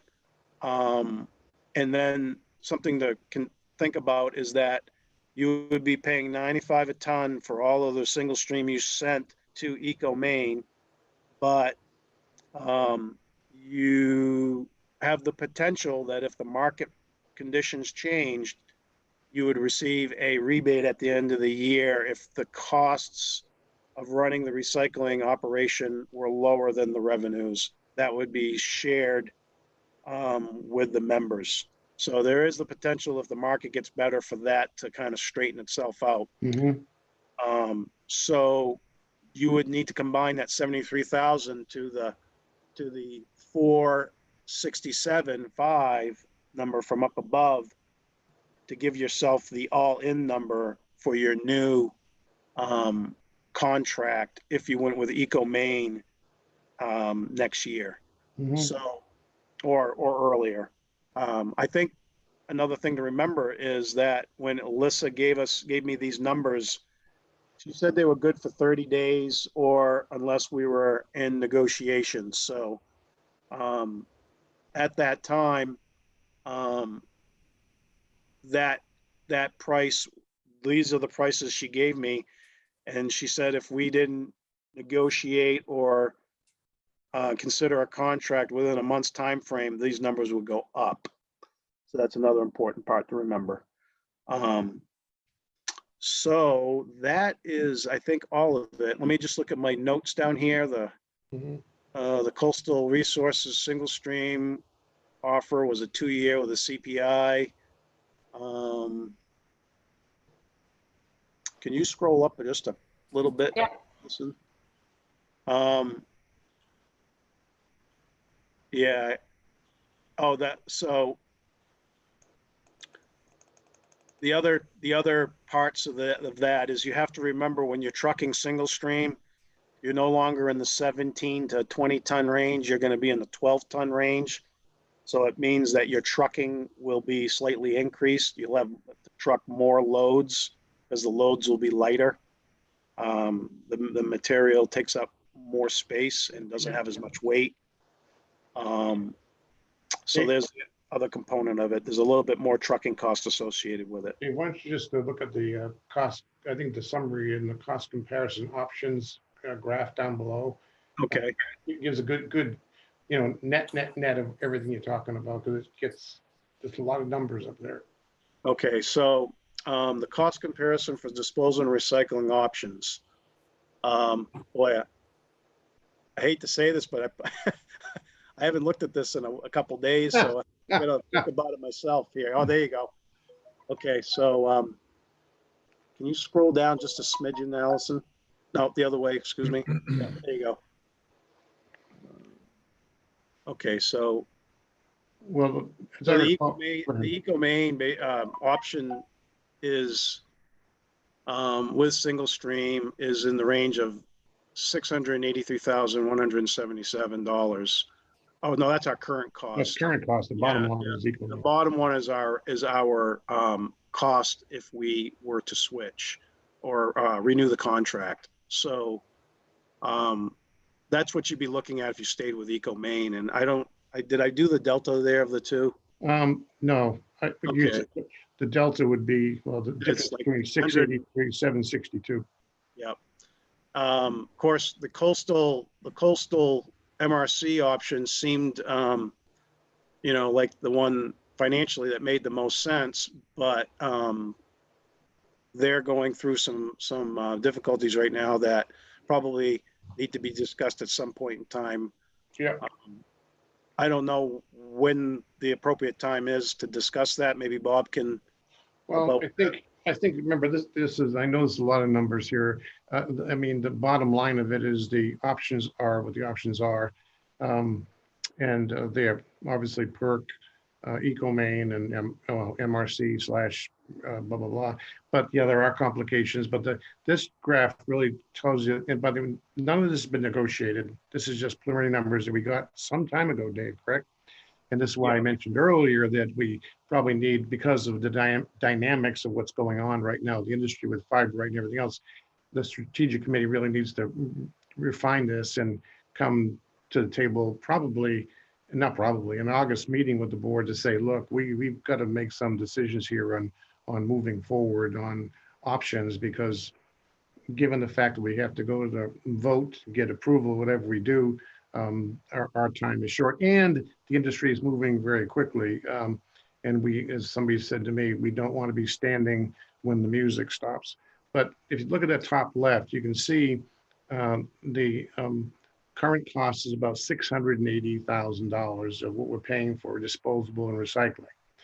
The ecomaine cost, as in the previous would be in the order of $762,000. So you're looking at an $80,000 delta per year without any CPI, correct, Dave? That's correct. Versus the MRC coastal, basically fiber, right? You can see the numbers in the mid 600,000s, but there are complications there, and we need to dig into those more, and they're quite complicated given their current situation. So that's why I said this is really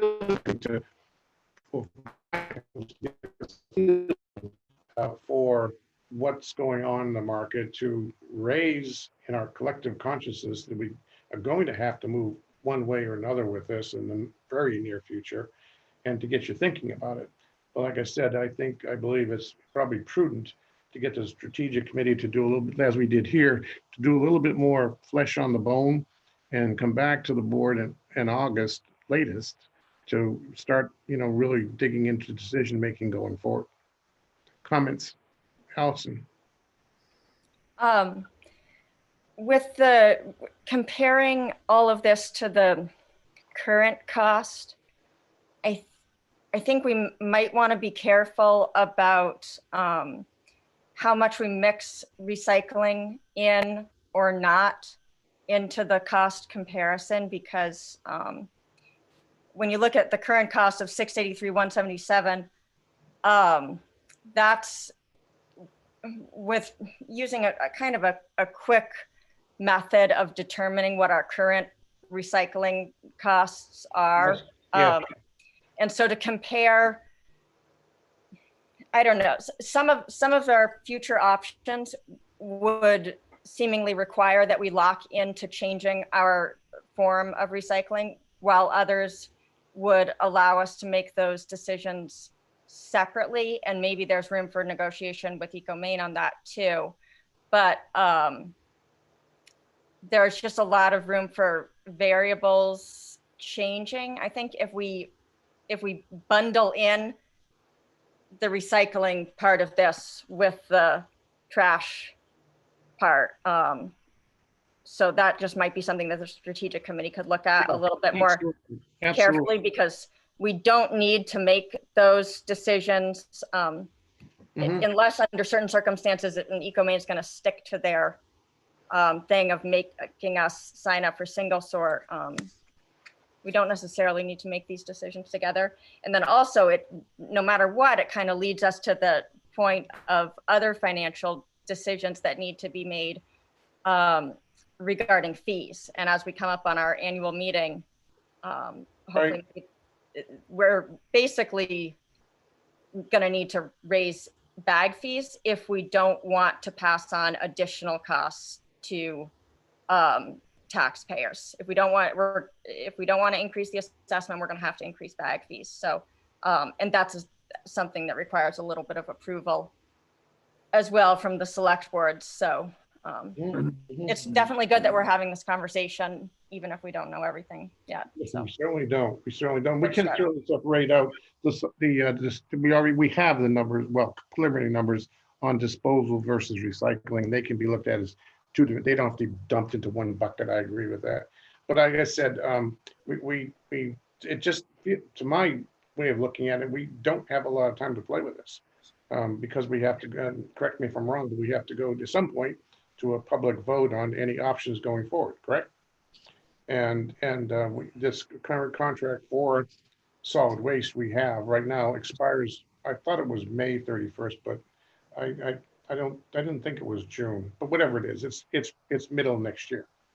So that's why we're discussing it now. That's why we need to think about it, and we'll come back with more information on the options. Again, there are some dynamics that may change this in terms of options pretty radically as we look at them in the next week or so. So Bob, just one thing to add to that. The only reason I kind of bundled the recycling in, is that was the option that ECO had given us, only option they had given us. Doesn't mean we can't negotiate it out, but I'm just saying that was the option that was presented. So I kind of had to bring the other options, kind of normalize them so that the numbers were kind of equivalent. Well, and I'm hoping to have some more discussions with ecomaine between now and the next board meeting, and anybody else, by the way, MRC, Fiberite, etc. We need to, and this data is not new. It's been around since when, Dave? Since like April, I think. Yeah, I mean, approximately. Yep.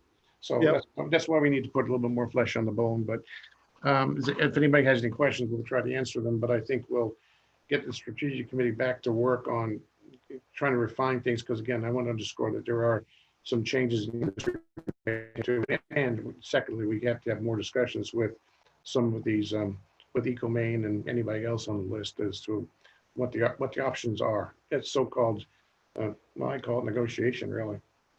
Any other questions? It looks like Denise. I just want to clarify the timing. So the idea is that we would need some sort of a public vote, which would have to be November. We wouldn't want to risk waiting till the middle of June next year to see if we had a new contract approved if the old contract is expiring June 30. So we're looking at November. Yeah, that's an excellent question. And as you know, there are probably options that allow us to go into the following year, but given the market situation and the dynamics, it would seem to me that, and correct me if I'm wrong, Dave and Mike, especially anybody, the longer we go, the more risk we're taking. because the market is changing. In my feeling, from what I've heard from these discussions, is it ain't going to go down, it's going to go up. And we should have some urgency. So I would recommend to the board, we would look at a schedule that have us getting something to the electorate in November.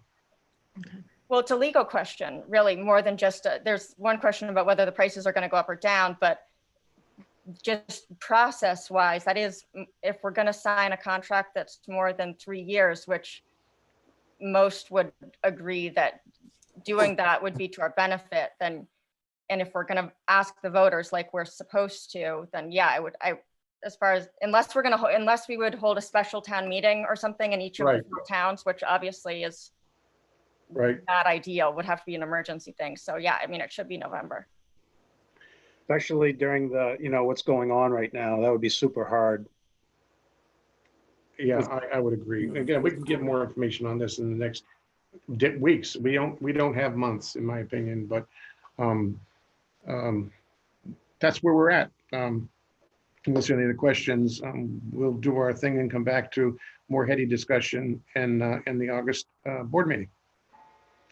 Where are we with the hauling? That seems like it. Yeah, that was the next topic on the agenda. Oh, okay, sorry. You See, Bill Post has a question. Yes. Oh, Bill Post had a question? Yeah, Bob, I just wanted to to comment that if you're looking at going to a November vote and you're going to do it by referendum, then, from a process standpoint, the boards need to have warrants, town meeting warrants for that vote in September. Yeah, early September. So just keep that in mind, because that's it's burning very far away. No, Bill, it's burning my mind, because we've just gone through this, and you have too, and every other town would try to clear current warrants. And yeah, you're talking middle of September. Yeah, if not before. Yeah, if not before, I would agree. That's why we need to do a little bit more homework. And then August, in my mind, is kind of a decision month for us as to where we go. It may be a final negotiation. It may be let's sit back and wait. But we have to hit that, I think, at the August board meeting. Yeah, unless you do have special town meetings at some point later on. Yeah, Allison's point is correct. We could all do 4 towns would have to each have a special town meeting. That's correct. That is an option. And that could be done by referendum. It doesn't have to be an open town meeting. So, and absolutely. There are options there. But anyway, that's where we're at. It's pucker time on this item. But with that, we'll move on to Mike can give us an update on the status of the hauling contract. Okay. And we can unshare the screen, Allison, if you don't mind. Oh, yes. Thank you. Thanks for doing that. There we go. Mike, go ahead. All right, so the hauling contract, really just a brief update. Dave and I had been working on revising a template contract that came from Rockland. We did put all of that together, and I actually sent a draft confidential version of that to the hauler on yesterday, for review, and I'm expecting to get a response back by the end of the week. So we are moving forward on that. And I mean, unless there are any questions, that's the big up. Just as a refresher, Mike, I believe we said that the a contractor has a 6-week lead time for trailers. Is that right? From the signature of the contract? 6 weeks, yes. And he's willing to pull the trigger on that and order them, as soon as he has assurance that the contract is his. So the faster we move, the better off we'll be. Okay. Great. Okay. Thank you. Did I hear somebody's voice? No. Okay, well, that's where that's at. We'll probably know a lot more at the end of this week when we get any substantive comments back from from Haskell on this issue. And will we have an opportunity on our end to review the contract? Absolutely. Okay. Absolutely. We are in the back and forth portion of the review. Any edits or changes would be tracked and you know, we would be able to see that. So we Well, can. let me ask the. No, I board- mean, Go ahead, Denise. I guess I was just sort of, I'm not sure we've really carefully reviewed the contract on our end. Well, we can do that, and the board has to decide that, because when we bring the contract back for review by the board, we're talking August board meeting to be able to approve a contract for the contractor. We can do that. But, I'm not, you know, I know Deborah's had some concerns and I don't know where that, well, I think they were more, I think they, you know, yet haven't seen or heard those yet, but we will. And most of the ones I heard were more, they were, this paragraph kind of confused with this paragraph. yeah, I'm not saying, I guess I'm really just, if this hauler has gotten a contract from us, does the hauler understand that we may still want to make some of our own changes? It's Oh, not yes. Oh, absolutely. totally reviewed on Yeah. our end and then Yeah, they that, just good, sign. good point, Denise, as I understood, giving us the contract, was just saying, just a heads up, this is what we're looking at for a 3-year kind of thing, you know, and not with a draft.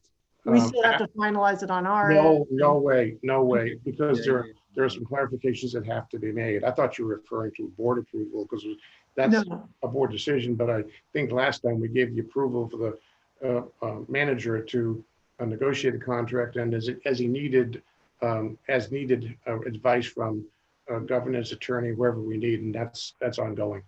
So okay, yeah, but what we sent was not intended to be signed in any way, shape, or form. okay. That would be silly. But anyhow, that's the status of the hauling contract. Obviously, it seemed prudent to, you know, get it moving and get this person contracted so that we can get, you know, that 6-week clock ticking to get the trailers to get moving and to do our thing. With that, go ahead. Bob, I did have a question for you. Did Do you think there might be a reason that the current trucker might get wind of this early, or It's that could put us in a bit of a spot? But I know we talked about this the previous meeting, and I think we were positive that we could work through that. Well, I remember we talked about that question. I think you brought it up, Karen, and as I recall, correct me if I'm wrong, Mike and Dave, that if we hit that stone wall, we would have to turn to other contacts to do a temporary hauling agreement with us. Yeah, and you know, one of the other things we can do is, I mean, I think there's trailers available that, you know, potentially the person we're talking with could acquire. It's just he wants a specific one, and that's why he wants to get a newer one. I think there was ones available. Mike, correct me if I'm wrong. But I think they may have been pre-owned, or I don't remember the details, but he would have been able to get one sooner. But he wants to buy a new one, and he wants to start this all fresh and have something decent. So, Okay. Yeah. We're still confident we can continue to haul. That's all I was concerned yeah, about. that would put everybody in a pickle if that happened. And, you know, I'm sure we could make something happen for that short period of time if we had to. Okay. Yeah, Thank you. it's Good something, question, Karen. Karen, that's Mike? been on everyone's mind, and we certainly discussed it. And I think we've got a good backup plan. You know, if we had to call Grindle or somebody else. So it's not something unnoticed. Okay. Good question, though. Okay, with that, we'll move on to, Did we find out anything? go ahead. Who was on? Did we find out anything about being able to get the 10-year deal? The 10-year thing, did we find a way that's a gray area, what we gotta do about getting a 10-year contract? Go ahead, Mike. I mean, you had kind of the answer to that, I think. Well, I know the hauler is interested in long term, but I thought there was a 3-year limit due to the bylaws or some policy. That happened. I think the way we kind of left it was that it's a 3-year contract with a 3-year renewal and then another 3-year renewal after that. It was kind of how we were going to handle it. Well, Which, we also discussed the idea that if you start off with a 3-year contract, in the meantime, we're negotiating with this whomever is going to be ecomaine or fibrite, wherever we send our solid waste. with a long-term contract that has to go to the voters. If you're going to the voters, why not just throw in a long-term contract with a hauler at the same vote? Exactly. That's Yeah. correct. That's what I thought we discussed. Good point. Because we do have limitations to your question, Mike. We lost Mike. But I think that's what we agreed to do. If we're gonna go to the voters, we can go to the voters twice. I mean, not twice, 2 votes on 2 items. Make sense? All right, with that, let's talk, I'm gonna get a review and approval of the May 27, 2020 meeting minutes. I move that the board approve the May 27, 2020 meeting minutes as presented. I'll second. Any discussion? Allison? This is annoyingly nitpicky, but, and also the minutes are so detailed that I don't know if we need them to be that detailed. If I did these, it would take me probably days and days. I'm sure Beth is much better at it than I would be, but with the recordings, I wonder if we need all of this detail. But in on page 2, under the manager's report, on the 1, 2, 3, 4, 5th bullet down, the last sentence says McKellar opened a discussion on the water levels of the Jacobs Quarry North Quarry for use in fire prevention, and I was hopeful that we were talking about the South Quarry. So I would just change that to JQS. I would request that that be changed to Sure, JQS. sure. My longstanding dream of being able to use leachate Right. recirculated to some degree, but it's just a little thing.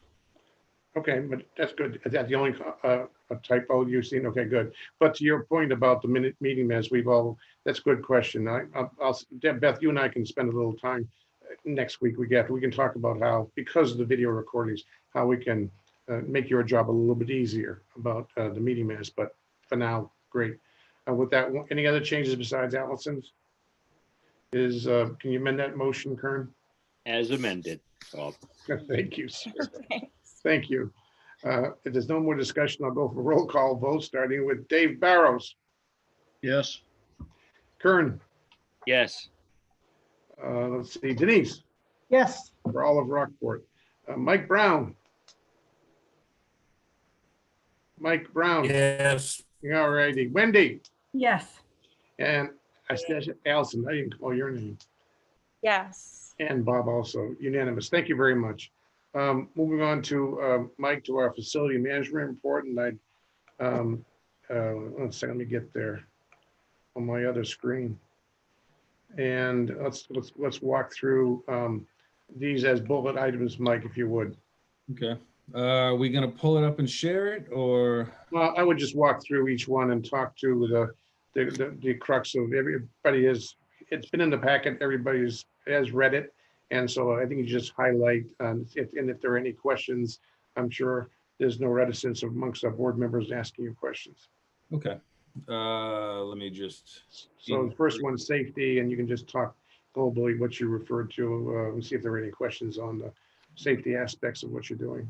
Just You did such a great job on this report and on all kinds of things that are happening there. Every time I go there, I feel happy because I see some other thing being dealt with, and you're proactive, and the way you're doing the reports is so nice too. And just really great job on lots of fronts. Well, thank you. I appreciate the vote of confidence there.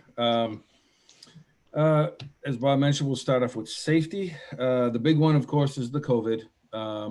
And no news is good news on this. I have not received any complaints. Great. I've noticed, the general public doing what they should be doing. They're doing the social distancing and wearing masks. Not everyone, but there's no issues really to note on the COVID. We did have a minor first aid injury on June 4th. One of our employees working at the compactors was cleaning underneath where the roll-off bins go. He turned quickly and he bumped his head. He bumped his forehead and got a small laceration that required a Band-Aid. There was no follow-up, no real issue there. I did meet with him. We sat down and reviewed the problem. One thing that I noted in the area after visiting it and looking at where the injury occurred, it's got very poor lighting. There's definitely sufficient power down there to have better lighting. So it's one thing that I want to address. And carrying right on to that under the safety is the electrical service in the area of the compactors does require repair. We've got high voltage in that area, and the cables and the wiring is in PVC or plastic conduit, which I'm not an electrician, but that's a high traffic area with some heavy equipment. That PVC is damaged and needs to be replaced. I have talked with Kurz Electric to get a quote on that. I haven't heard back from them yet. I'm going to have to start lighting a fire under them to get the quote on repairing it. And when the quote comes in, we'll also improve the lighting in that area. So that's the real quick and dirty on the safety part. Everything else, there is we've been doing training and updating, but I get to that a little more later on. Right. On the transfer facility side, on June 6th, we began phase 2. Basically, we started taking glass and plastic film, along with all of the other materials that we've been taking all along. So, and that went smooth, but no issues there. On June 16th, we rolled out our demo bin, which is a small, it's actually a flatbed trailer that we use, that people with small items that can deposit next to the gatehouse rather than drive up onto the landfill. And the idea is to reduce the traffic and congestion.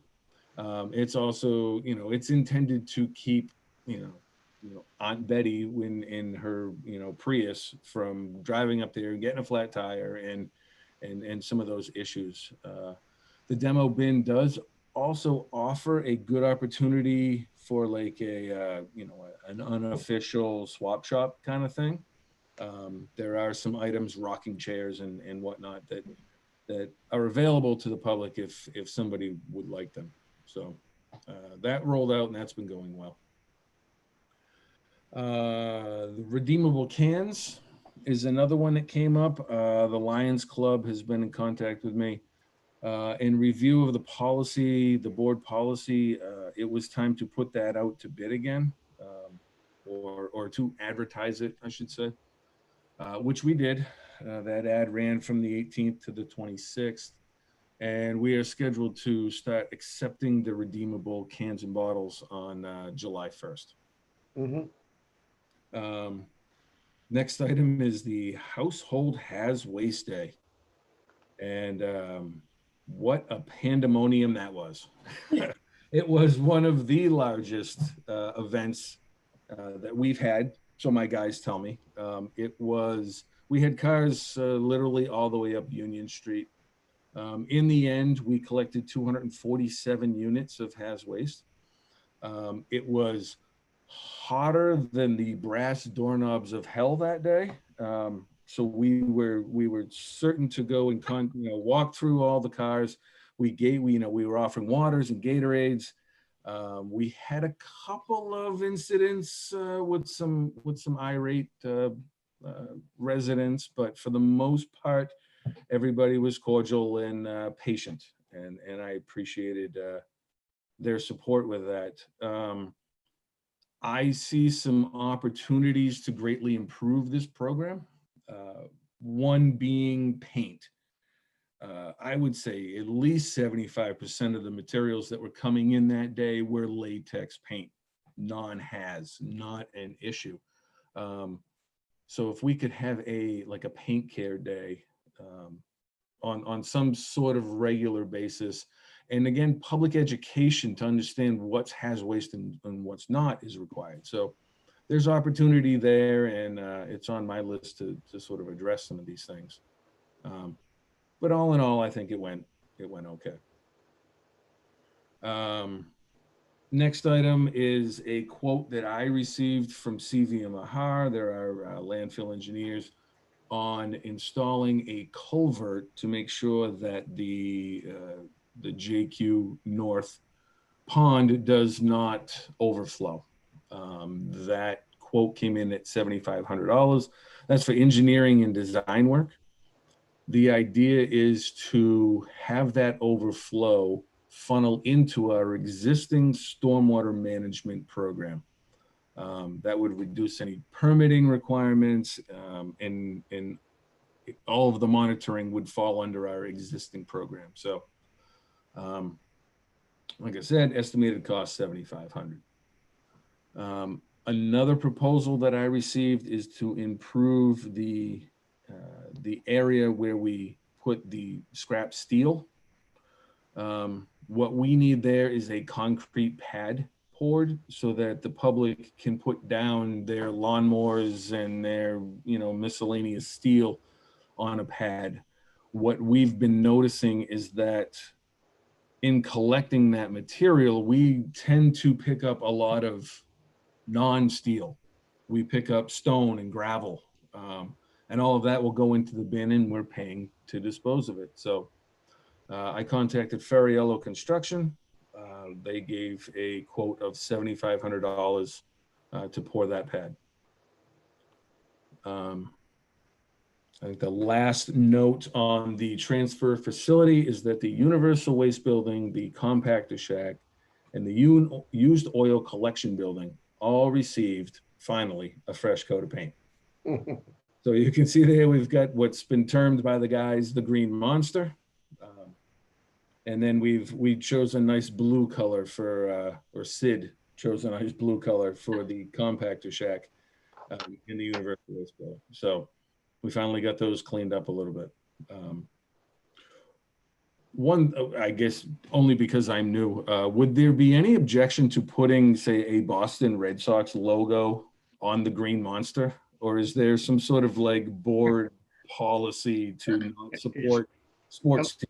Well, the residents that were Yankee fans will have a problem with that. Well, I'm okay. I'm okay with that. I'm okay with it. Absolutely. I don't think there's any restriction on sports memorabilia for Boston teams, but it was just a concern, and a thought. Maybe a Celtics, the there you go. There you go. Let's move into the next category, please. So landfill, the monitoring well, the new well we put in is working very well. Readings are looking good. Great. I've confirmed for a couple weeks in a row now that we're below the target elevation of leachate in the landfill. 94 feet on the 16th. Great. So great.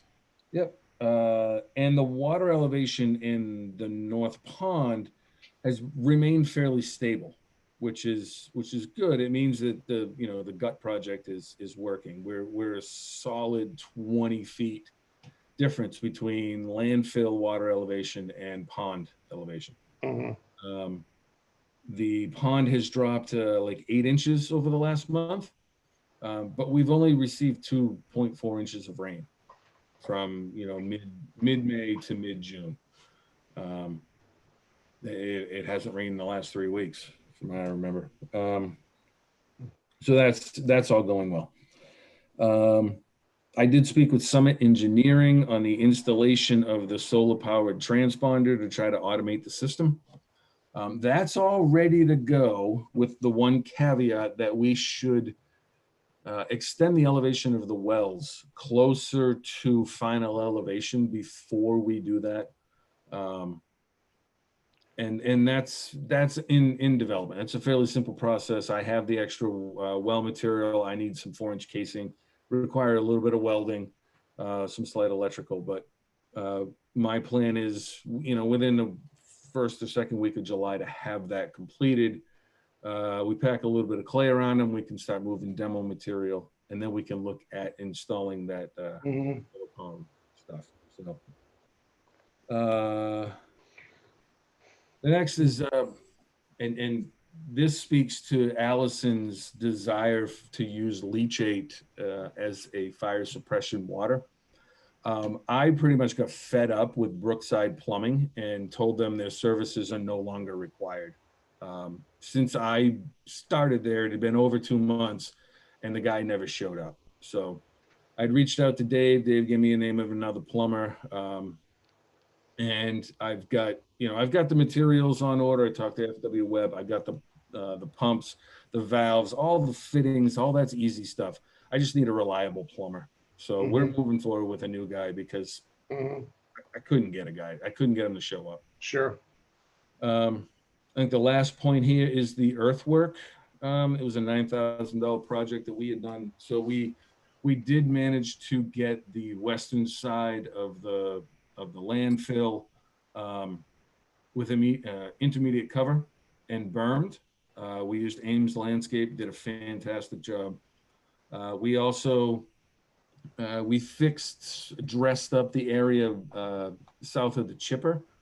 And you can see that picture on the right there. We put in some concrete blocks. We squared up the corner that goes over to the wet well. That provided better management of the chipped material.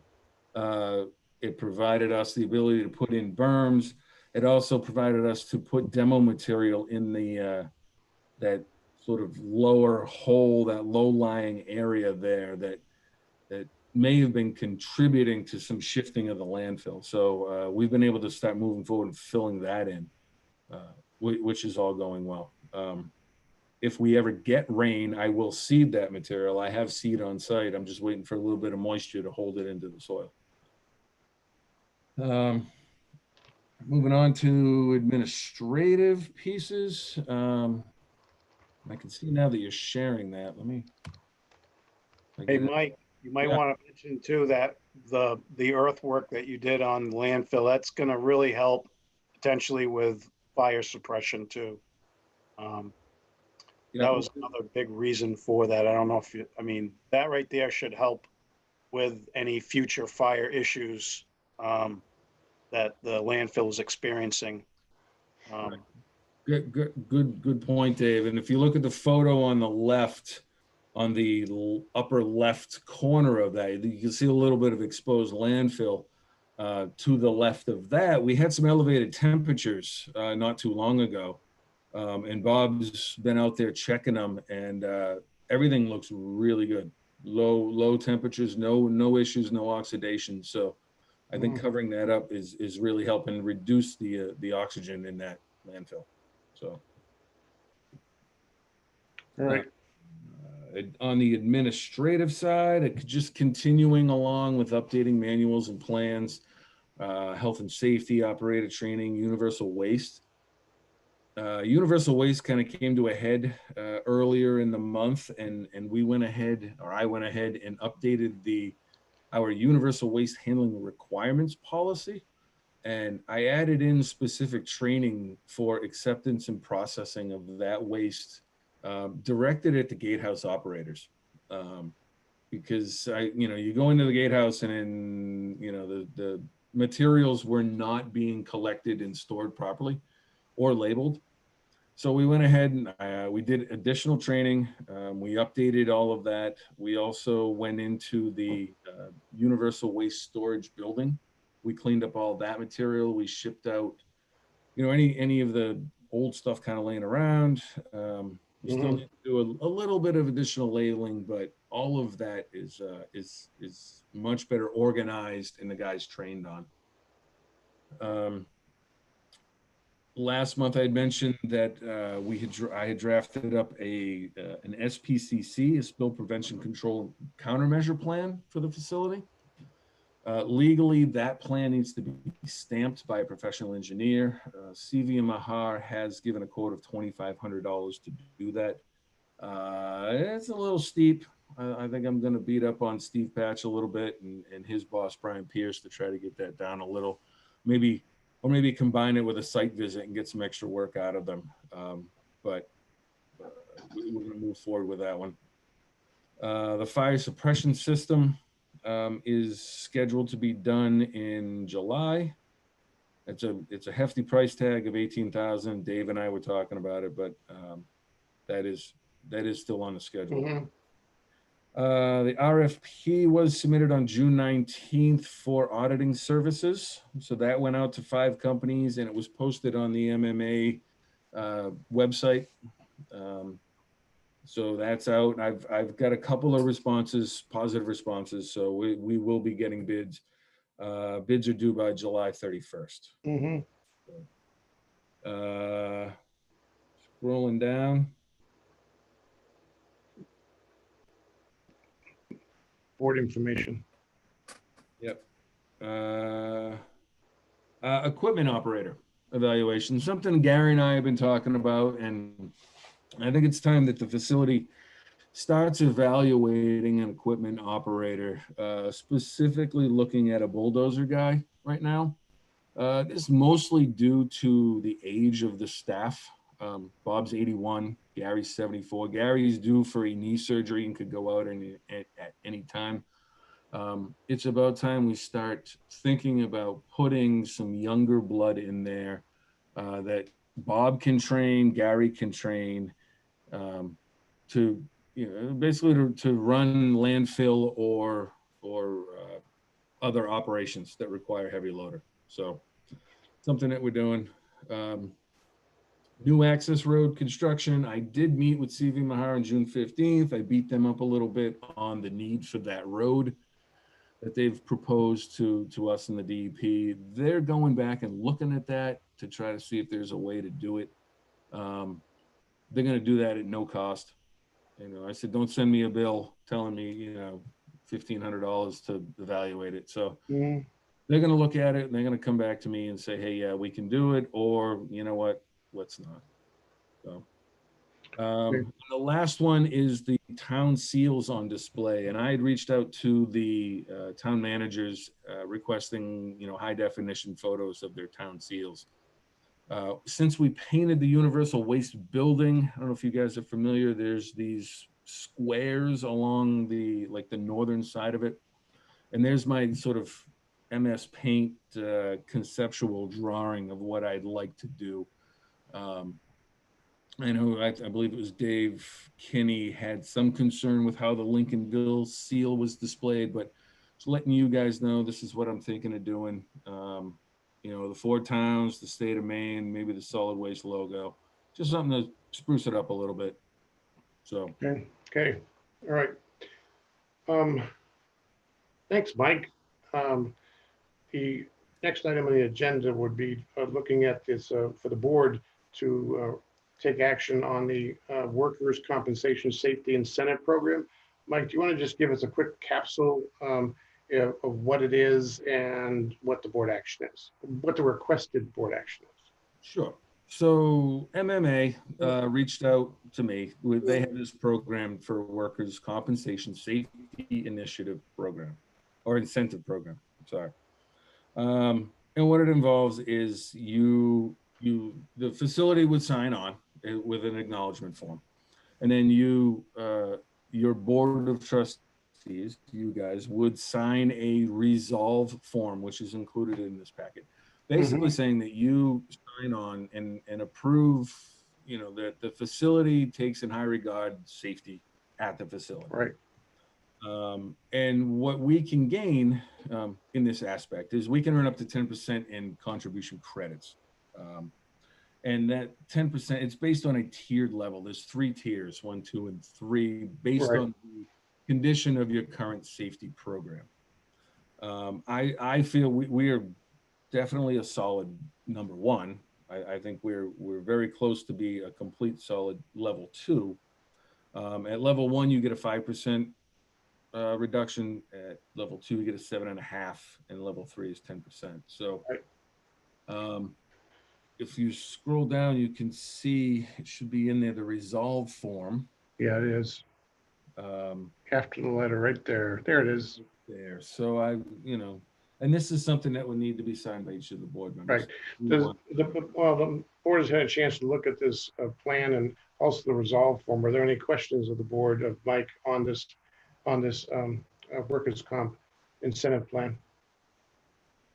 Do I hear a motion to accept it? We just need a hyphen, I think, for Midcoast. Say what? Um, I didn't hear you. sorry, there's just a missing hyphen for Oh, Midcoast. oh, I see. It's the subject of debate, Yeah, I get you. but the way that we do it for all of our documents is with a hyphen. We can modify that.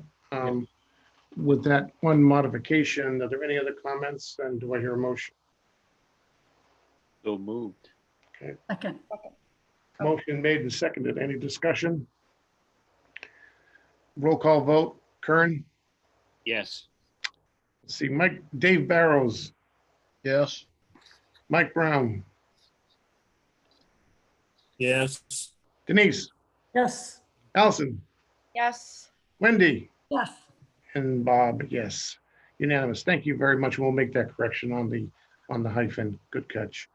I trust we'll make sure that our previous manager's name comes off their contact list. Well put. Thank you. I already did that, Karen. What's that? I did that. Thank you, Beth. Thanks a lot. Last item on our agenda is just a brief discussion on the financials. Any comments, Allison, Finance Committee, any feeling? It looks like we're at the June 18th point. We're nominally still in the black, but as you always suggest, there are some bills we haven't received yet. Haven't paid yet. But yeah, Mike and I were sitting down over this last week, kind of adding things up and trying to figure out where we were going to land. As you can see, the big thing is we have about $134,000 right now in outstanding,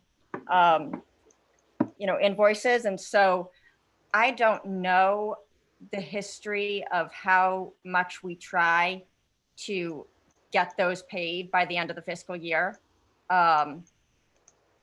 or close enough that we can, have it attributed to this fiscal year, or what that process is like. But isn't the corporation on an accrual basis? well, yes, we brought this up before, and it was the subject of much back and forth and debate. I believe that we are, but does it actually happen that it seems like sometimes the auditors would work. I don't know how far behind people get, or, but, and maybe Beth is the, I don't know how much we need to, should be a topic of discussion for the Finance Committee before the next. That's fine. Just the end of year closeout stuff, but right. It seems like it's really important to us that we do get as much of that paid, sooner rather than later, if for no other reason than so we can make good decisions about funding any deficits that may or may not occur. Right.